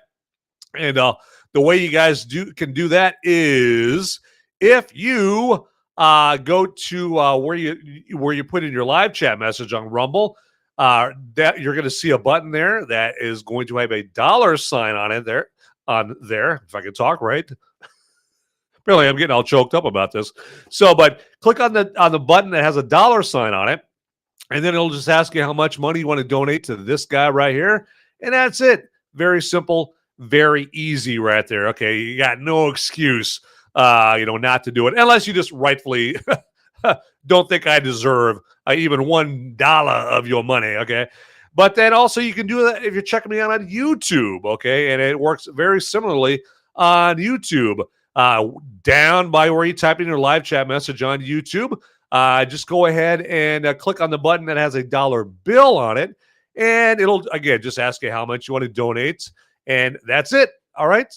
Very simplistic, all right? I like it. It's so easy for me to explain. They try to make it easy for everybody to do that very thing. And you know what? I don't donate with every show that I watch. It's like I don't always think that whoever's doing the show necessarily deserves it. So, so I don't donate on every show. But if you appreciate me providing the forum to talk in depth about, the movie of the week, or, just let you know, or if you appreciate me, paying tribute to our vets who have been recipients of the Congressional Medal of Honor, you can most certainly do that as well there. All right. So, okay. So, I'm waiting on Dell here to get back on camera, but I'm going to talk. There he is. All right. Excellent. So, and we'll bring my man back up here. There you are. All right. Excellent.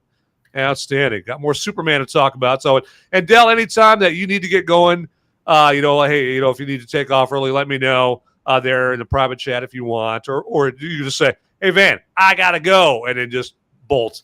It's all good. So, but we're getting pretty close to ending this thing anyway. From earlier, because I was kind of like, my adrenaline was rushing, and I was kind of nervous. Because I tell you, with this camera stuff getting on, I was kind of nervous.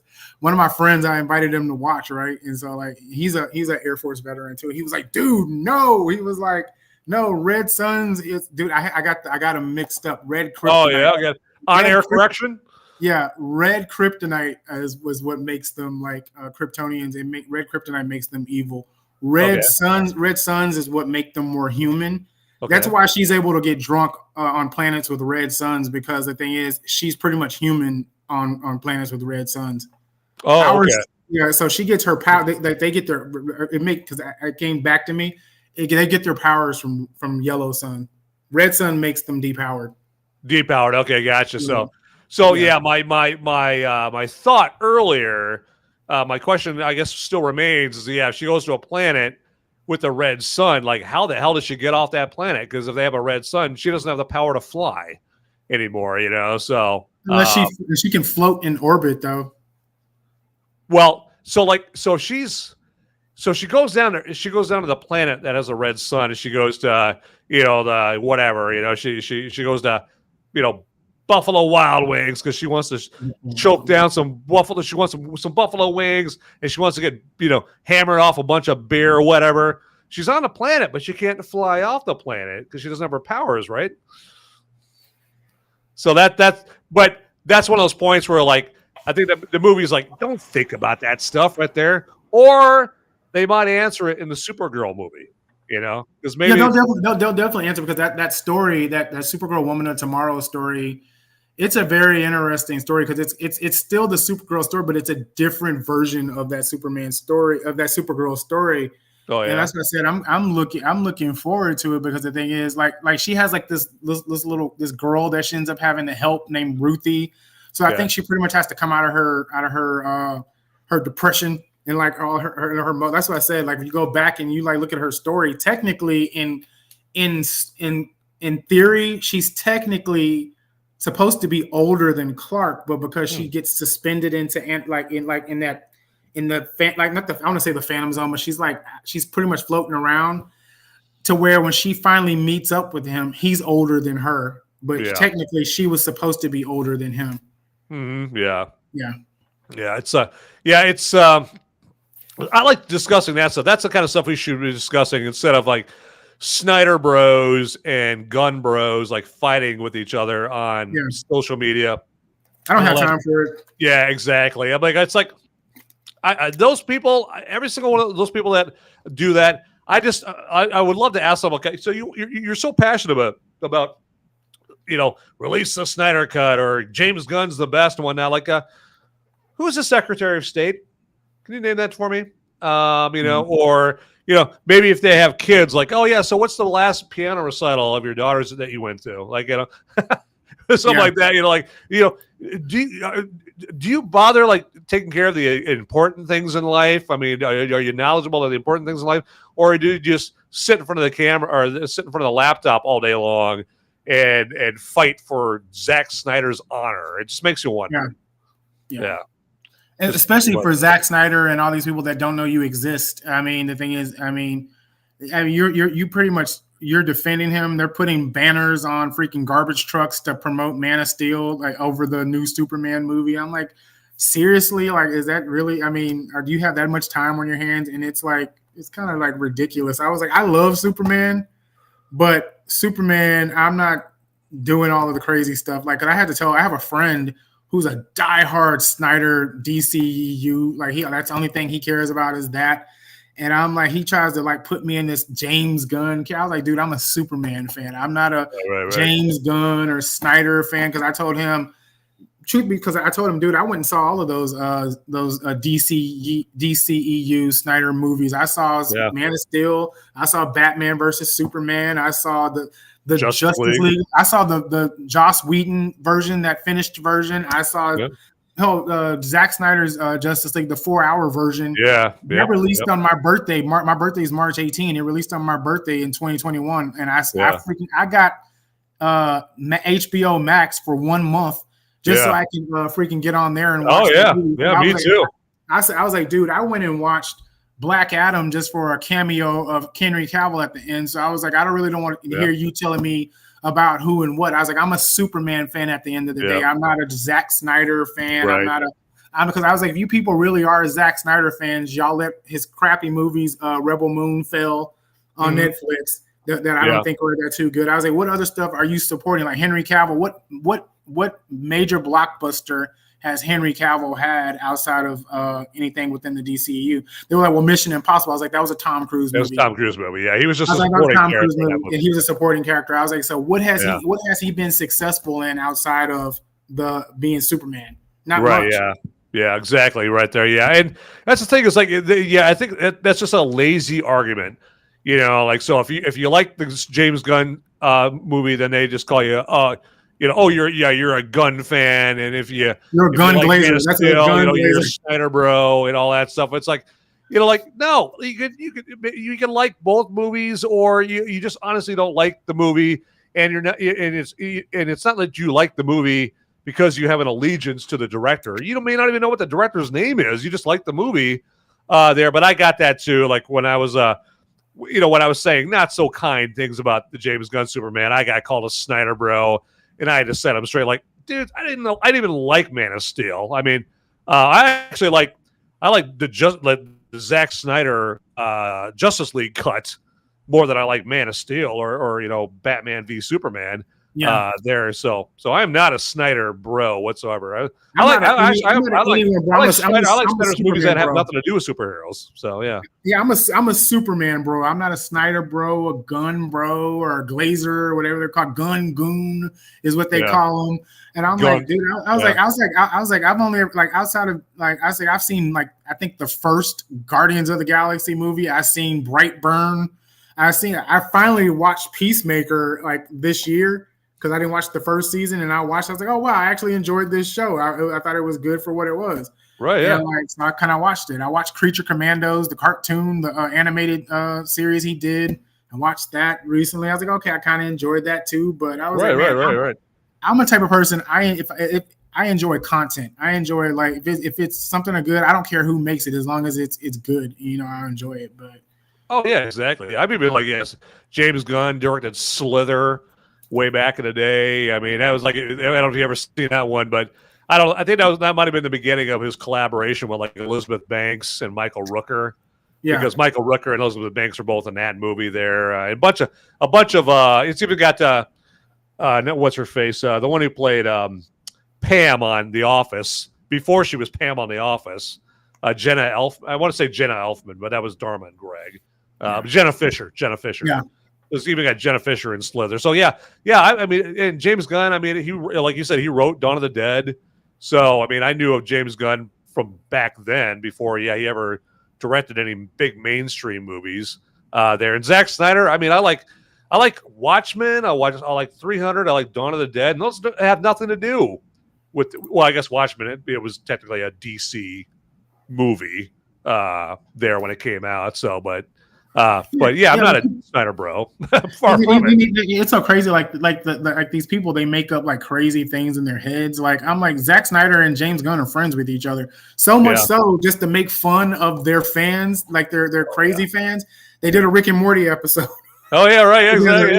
They were at the cafeteria. Yeah. They did a Rick and Morty episode together. Like I was like, these people like don't realize that these are their friends. Like they David Ayer, who did the original Suicide Squad, right? Yeah. And then James Gunn did the reboot of it. They were attacking David Ayer on X because he said he was excited to see the Superman movie. They started attacking him, and I'm like, dude, I was like, and the thing is, I don't think these people get it. I was like, you're going after James Gunn and attacking James Gunn and attacking like all this stuff. And I was like, but you don't realize if something that you want back. I was like, him and Peter Safran hold the keys to what you want. And basically, if it were me and I was the head of DC Studios and you were attacking me like this, I wouldn't give it to you. I wouldn't give you anything you want, especially because if I hold the keys to something, I'm not going to reward people who treat me like crap. Nope, not at all. Not at all. And Yeah. I was like, it's kind of like, I was like, dude, there's more things, better things. Here's the deal. You're promoting, like, I don't think they're realizing this. They're promoting this movie even more than what they think. Like, one of the things I don't like is like just now, I kind of wish because they roped Dean Cain into this stuff. Dean Cain hasn't even watched the new Superman movie, but he's on panels talking. He's getting invited on Piers Morgan and all this other stuff. And they're asking him about the new Superman movie, and I was like, it would be different if he had watched it because I don't like how they're roping him into the conversation when he hasn't even seen the movie. Because every day he's posting, "Have you seen the new Superman movie? Thoughts?" and like whatnot. And so he's kind of like doing that, and I'm like, dude, I grew up on Lois and Clark, and when I go back and I've watched episodes recently because now it's on streaming, and then when the movie came out, Warner DC, they actually put it out on to state on what do you call it, home video, to where you can actually buy it now, like in enhanced format or whatever. Yeah, they had woke stuff on Lois and Clark as well. Like there was one where they're talking about on the TV to make America great again type thing, the original version. And Lois is like, taking us back to slavery or whatever. And I was like, dude, that would be considered woke. Heck, even Dean Cain being cast as Superman, if he was cast as Superman today in our society, they would call it woke and DEI because he's part Japanese. Yeah, right. So I was like, people would call that DEI, freaking wokeness. Linda Carter is half Mexican, half white, just like Rachel Zegler is half Latina, half white. And people freaking don't like. They were like, "Oh, she's a DEI hire." And I was like, "Would Linda Carter be called a DEI hire today if she was cast as Wonder Woman?" You know? Sure, yeah. I think people are looking for reasons to be offended. There's some people, they pull the trigger on that word woke way too easily right there. Like some people are more disciplined with their usage. Like the criteria for something to be woke is much more strict and stringent, and it's got to go quite far for it to be considered woke. And then some people, it's like anything I disagree with, it's woke. Just use that word woke. So, and nowadays, especially when we're in a society now, like we're like in a society where people profit, like content creators profit off of like a lot of that stuff now. Yeah. You can make thousands of dollars a month calling everything woke, rage baiting, saying everything is horrible, saying everything is bad. Because the thing is, if you said something that basically, here's the deal: if you said you had an audience built off of rage baiting, and you end up saying, "I like this one thing," your audience would freaking get mad and attack, because the thing is, they're so used to you telling you how horrible telling you how horrible everything is. That's why I said, man, I had to that's why I was making money. I was making hundreds of dollars a month talking about politics, and dude, I was getting millions of views on X, and I was getting all these reshares and everything, and I was making hundreds of dollars. Once I stopped talking about that stuff and started talking about Superman, DC Comics, and movies and music and posting fun stuff, I noticed my engagement went way down. Yeah, exactly. Yeah. That I mean, and I noticed that too, because you look at my show I'm on Fury.com or right now, or Furycast.com, and most of the shows, if not all the shows other than mine, are all politics, and they get way more engagement than I get there, because politics is where it's at. There, and so if you just try to do a show about anything pop culture, it's same like with Tim Pool, with Timcast, he's got that pop culture crisis show on there, and he's point blank said, and the host of that show point blank said, like, they don't make any money off that pop culture crisis show. All the money comes from the main show where they talk about politics and whatnot. So people they're just not into movies and talk about movies and TV and video games more than they want to yell at each other about politics there. It's mind blowing. Like, you and I should have been doing this like 30 years ago if there would have been internet, because back then people wanted to talk about entertainment more. Back then, people, when it came to politics, people just like every 2 or 4 years would just go vote for whoever they wanted to at the ballot box, and then that was it about politics. That was it. It's like, I'm done. I'm done with politics. I'm not talking about politics. I went and voted. Call me again in another 2 years or 4 years. But in the meantime, I'm talking movies, video games, TV series. Now it's flipped. Now it's like, I'm just going to talk about politics all the time, and I'm going to talk about movies every couple of years, every 4 years. So it's weird how that happened. I think social media kind of played into that. So yeah, I noticed politics just started kind of weighing down on me. Like I was like, I already deal with my stuff, like from the military, just like my health and everything like that. Politics, it became doom and gloom, and it was doom scrolling and kind of like unhappiness. Like, dude, I was always, my life became impending doom, wondering when the world something's going to happen, like type of thing. I was like, I can't deal with this stuff anymore. I was like, I'll talk about this stuff here and there, but I was like, honestly, I can't keep talking about this stuff every single day. That's why I say I started like, dude, normally I sit in my house. I normally don't leave my house. So for the fact that I just within this last week or whatever, I went out to the movies a few times or whatever to go watch this movie. It was a step for me because normally I don't really leave my home. I usually stay in my home. So this was a huge step for me to actually walk out of my house and actually go to a movie theater because I have anxiety. I have social anxiety just leaving my home and going to do stuff like that. So, but I was like, I got to get out. I got to experience life because I was like, so many people are going through life, but they're not living life. Sure. So I was like, I got to live life a little bit. I got to get out and live it and enjoy it a little bit. That's why I said Superman is a happy place for me. Photography is a happy place for me. Music is a happy place for me. Creating is a happy place for me. So that's why I said, so Superman, that's why I said, Superman, I got so excited. That's why I said, I had to I was glad my friend to keep texting me. He's like, dude, that for you were wrong right there at the beginning. I was like, oh crap, I got it mixed up. I got the red kryptonite and the red sun. Because I was so excited. I was like sitting here talking about it. But yeah, red kryptonite is what makes them evil. Red suns is what make them more human. Gotcha. It takes their power. It takes their powers away. So the thing is, they're able to give into their inhibitions. So that's why they're able to drink and get drunk because they can't get drunk on Earth with the sun because their metabolisms and their powers are at peak. Right. From the powers of the yellow sun. That they get from that right there. So you never let it be said we don't self-correct or instantaneously correct right on the show right there. I know it's hard to believe about Movies Merica, but we are fallible here. So, we are. So, you're talking about like, wanting to get away from things and so they don't feel bad and it doesn't affect you emotionally and you want to do things that kind of make you feel good as everybody wants to, right? No, not everybody. Some people love being depressed. But as far as a movie that I think would really enhance your mood, and I don't know if you've ever seen it yet here, Del, but F1. I plan on going to see that. I want to go see that. I'd go see it. Yeah, make sure we see it before it comes out. It's going to leave the theaters here pretty quickly, but I would definitely go see it because that's a movie that you're going to be like glad you left the house to go see. You want to tell you what format I want to go see it in? Oh, 40X. Yeah, I want to go see it in 40X. I know. One of the times I saw Superman was in 40X. And like all that whole battle scene, that part where the building is crashing down and everything, the chairs are moving, and then when he's flying over the water, they start spraying you with wind and water and crap. And I'm like, do they? No, yes. I got wind, I got water, I got freaking everything in that movie. Then the seats kept like freaking moving around, and I'm like, this is nuts. I was like, I can't believe people I was like, you know what? I guarantee F1 probably would be good in this format. Oh yeah, right, yeah, absolutely, yeah, in an F1 car there. So yeah, and it's a good pulse pounding, kick ass. A lot of people call it a sexy movie too, but to me, it's just like a feel good movie where you just get out of the theater and you're like I just feel so good, and life is worth living.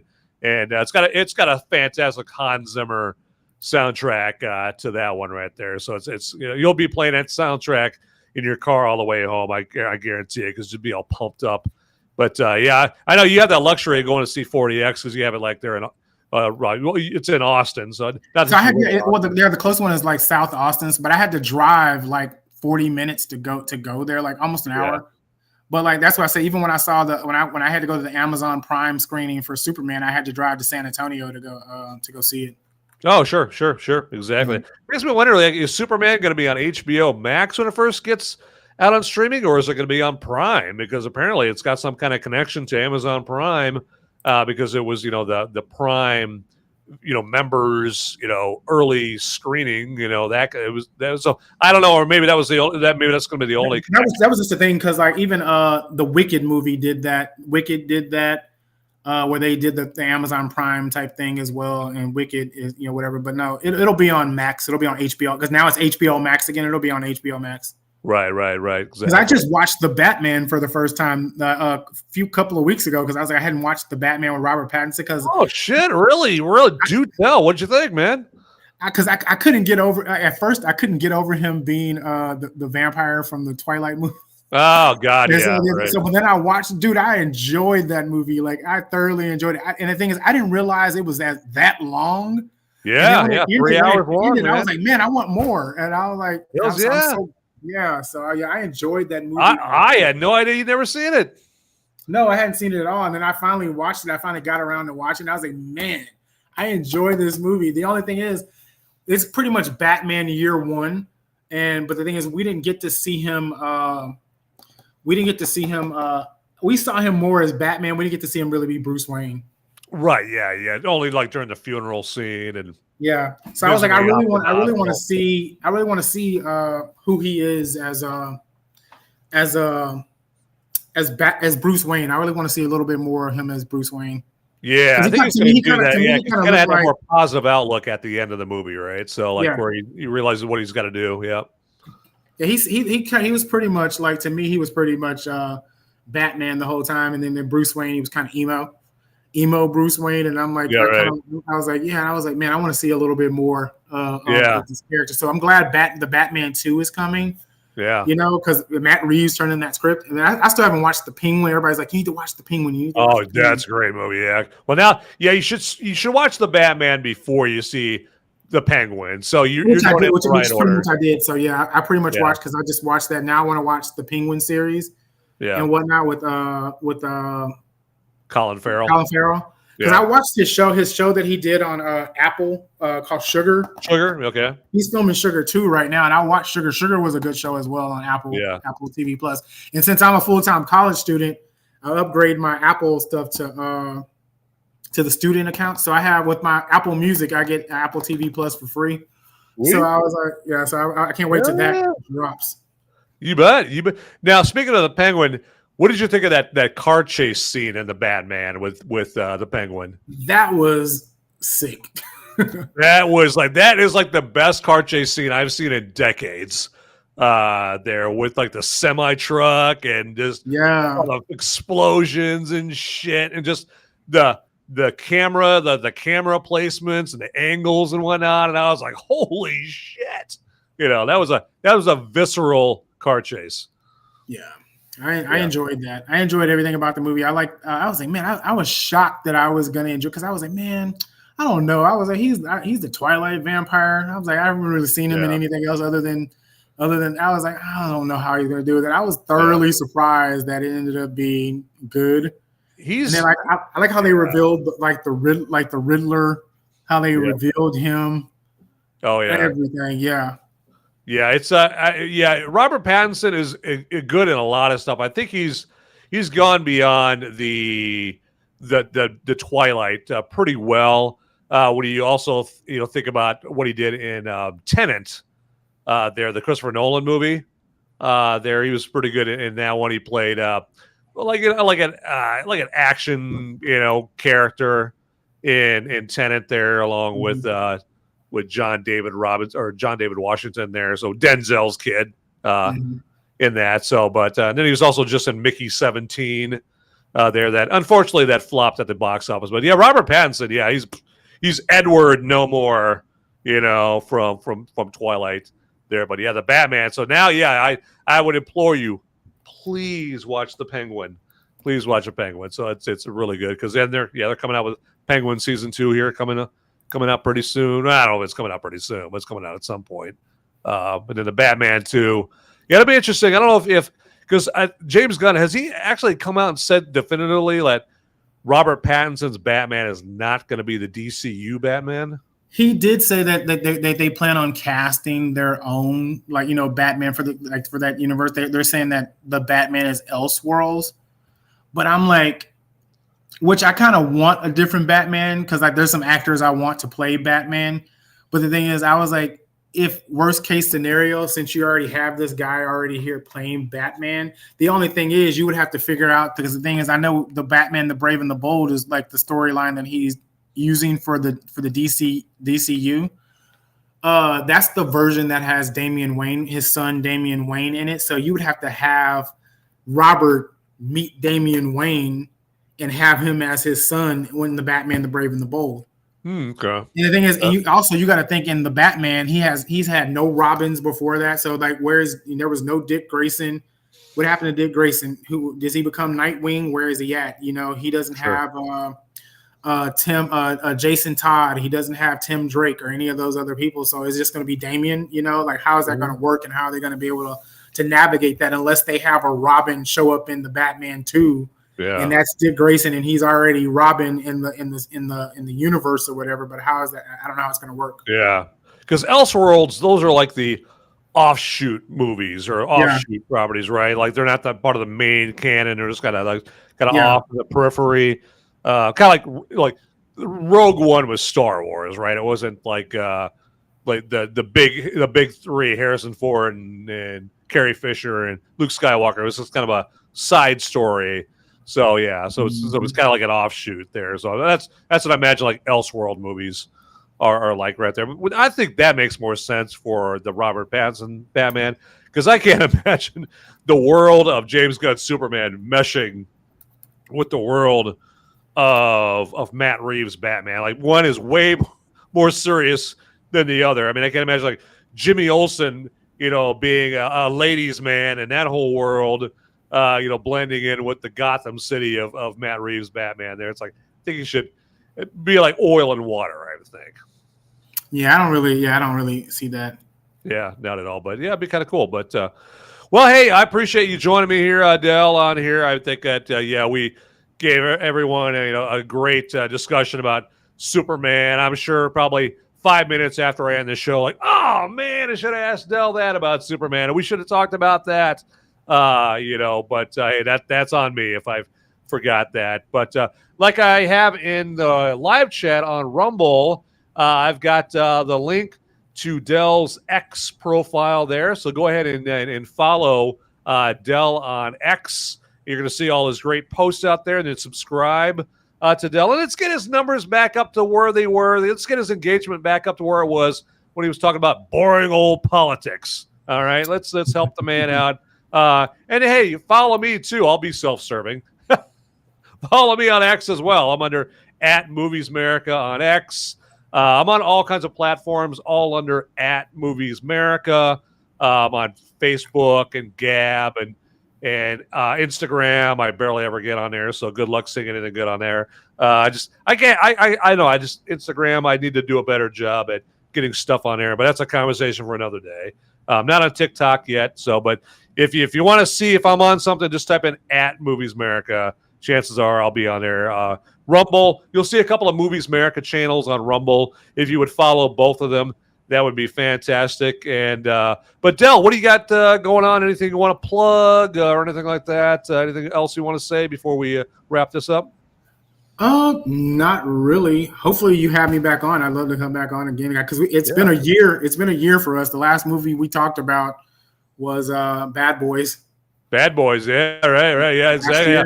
Yeah. I'll make sure to ask you again sooner, because I know you've got some changes in your life, and maybe I haven't been quite as available. But I will just assume that you're available, and and ask you to come on back, because I'd love to have you back on the show. I'm sure the audience would too. So, and plus, I need to get used to like talking on camera, because remember the first time we did this, I was so nervous. I was like, oh boy, where I was like having a hypochondriac. I was not hypochondriac, but I was like freaking, like my anxiety was through the roof, like the first time we did this. Oh yeah, exactly. But I think as soon as you start realizing, like, you just kind of start treating it as like it's just a couple of dudes, like we might as well be in the same living room, just talking back and forth. Yeah. That's the way I look at it right here. If people want to think like we're goofy or I'm saying the wrong shit, you know what? I have this beautiful condition called not giving a shit about what people think. All right. So, because if people think they can do a better show than this, hey, you're more than welcome to do a show. I'm sure people can do a better show than this. I'm not saying I'm the ultimate talent there or anything like that, but I do it not to be the best show. I do it like to try to provide a service for people, like for movie geeks like you and me, and provide an outlet for people to like geek out on movies and talk in depth and that kind of thing. So. Yeah, because me and my friend Daniel, the one that was he was texting me out, like he was on Instagram. He's like, dude, because I sent him the link to the show. Yeah, he was like, we were talking about doing something like similar to this on the comic book space and stuff like that too. And I was like, I got to get used to like talking on camera and stuff like that. Yeah. And so I kind of wanted to invite him to this too, because like he's a Air Force veteran too. So is he okay? Yeah. Is he watching right now, or is I don't know if he still is. He may be at work. He works like so he could be watching while he's at work. All right. Well, there you go. Absolutely. Well, I hope you're watching, and hey, aim high. There we go. From one Zoomy to another. So, yeah. Excellent. All right. Well, let's wrap this bad boy up. And again, thanks, Del, for joining me. And I'll definitely have you back here if you would honor me to be back for some movie here. But all right. Well, as I always say, get out there, people. Those movies aren't going to watch themselves. See ya. Howdy, my movie maniacs and my fellow freedom-fueled film fanatics. Would you do me a favor and check me out at solo.to/Movies Merica? That's where you would go for a one-stop shop for all the links that have to do with me, Movies Merica. And then also, if you want to check out the audio-only podcast versions of my Movies Merica live episodes, that's my spoiler-free reviews that I do on Sunday. You can go to moviesmerica.com or Apple Podcasts, Google Podcasts, Spotify, iHeartRadio, places like that. And then, actually, if you would also check me out on the social media sites like X and Instagram and Facebook and Gab. And I'm on those locations all under @MoviesMerica. So it is very easy to find me out there, all right? So get to it, everybody. All right, thanks for watching. Later.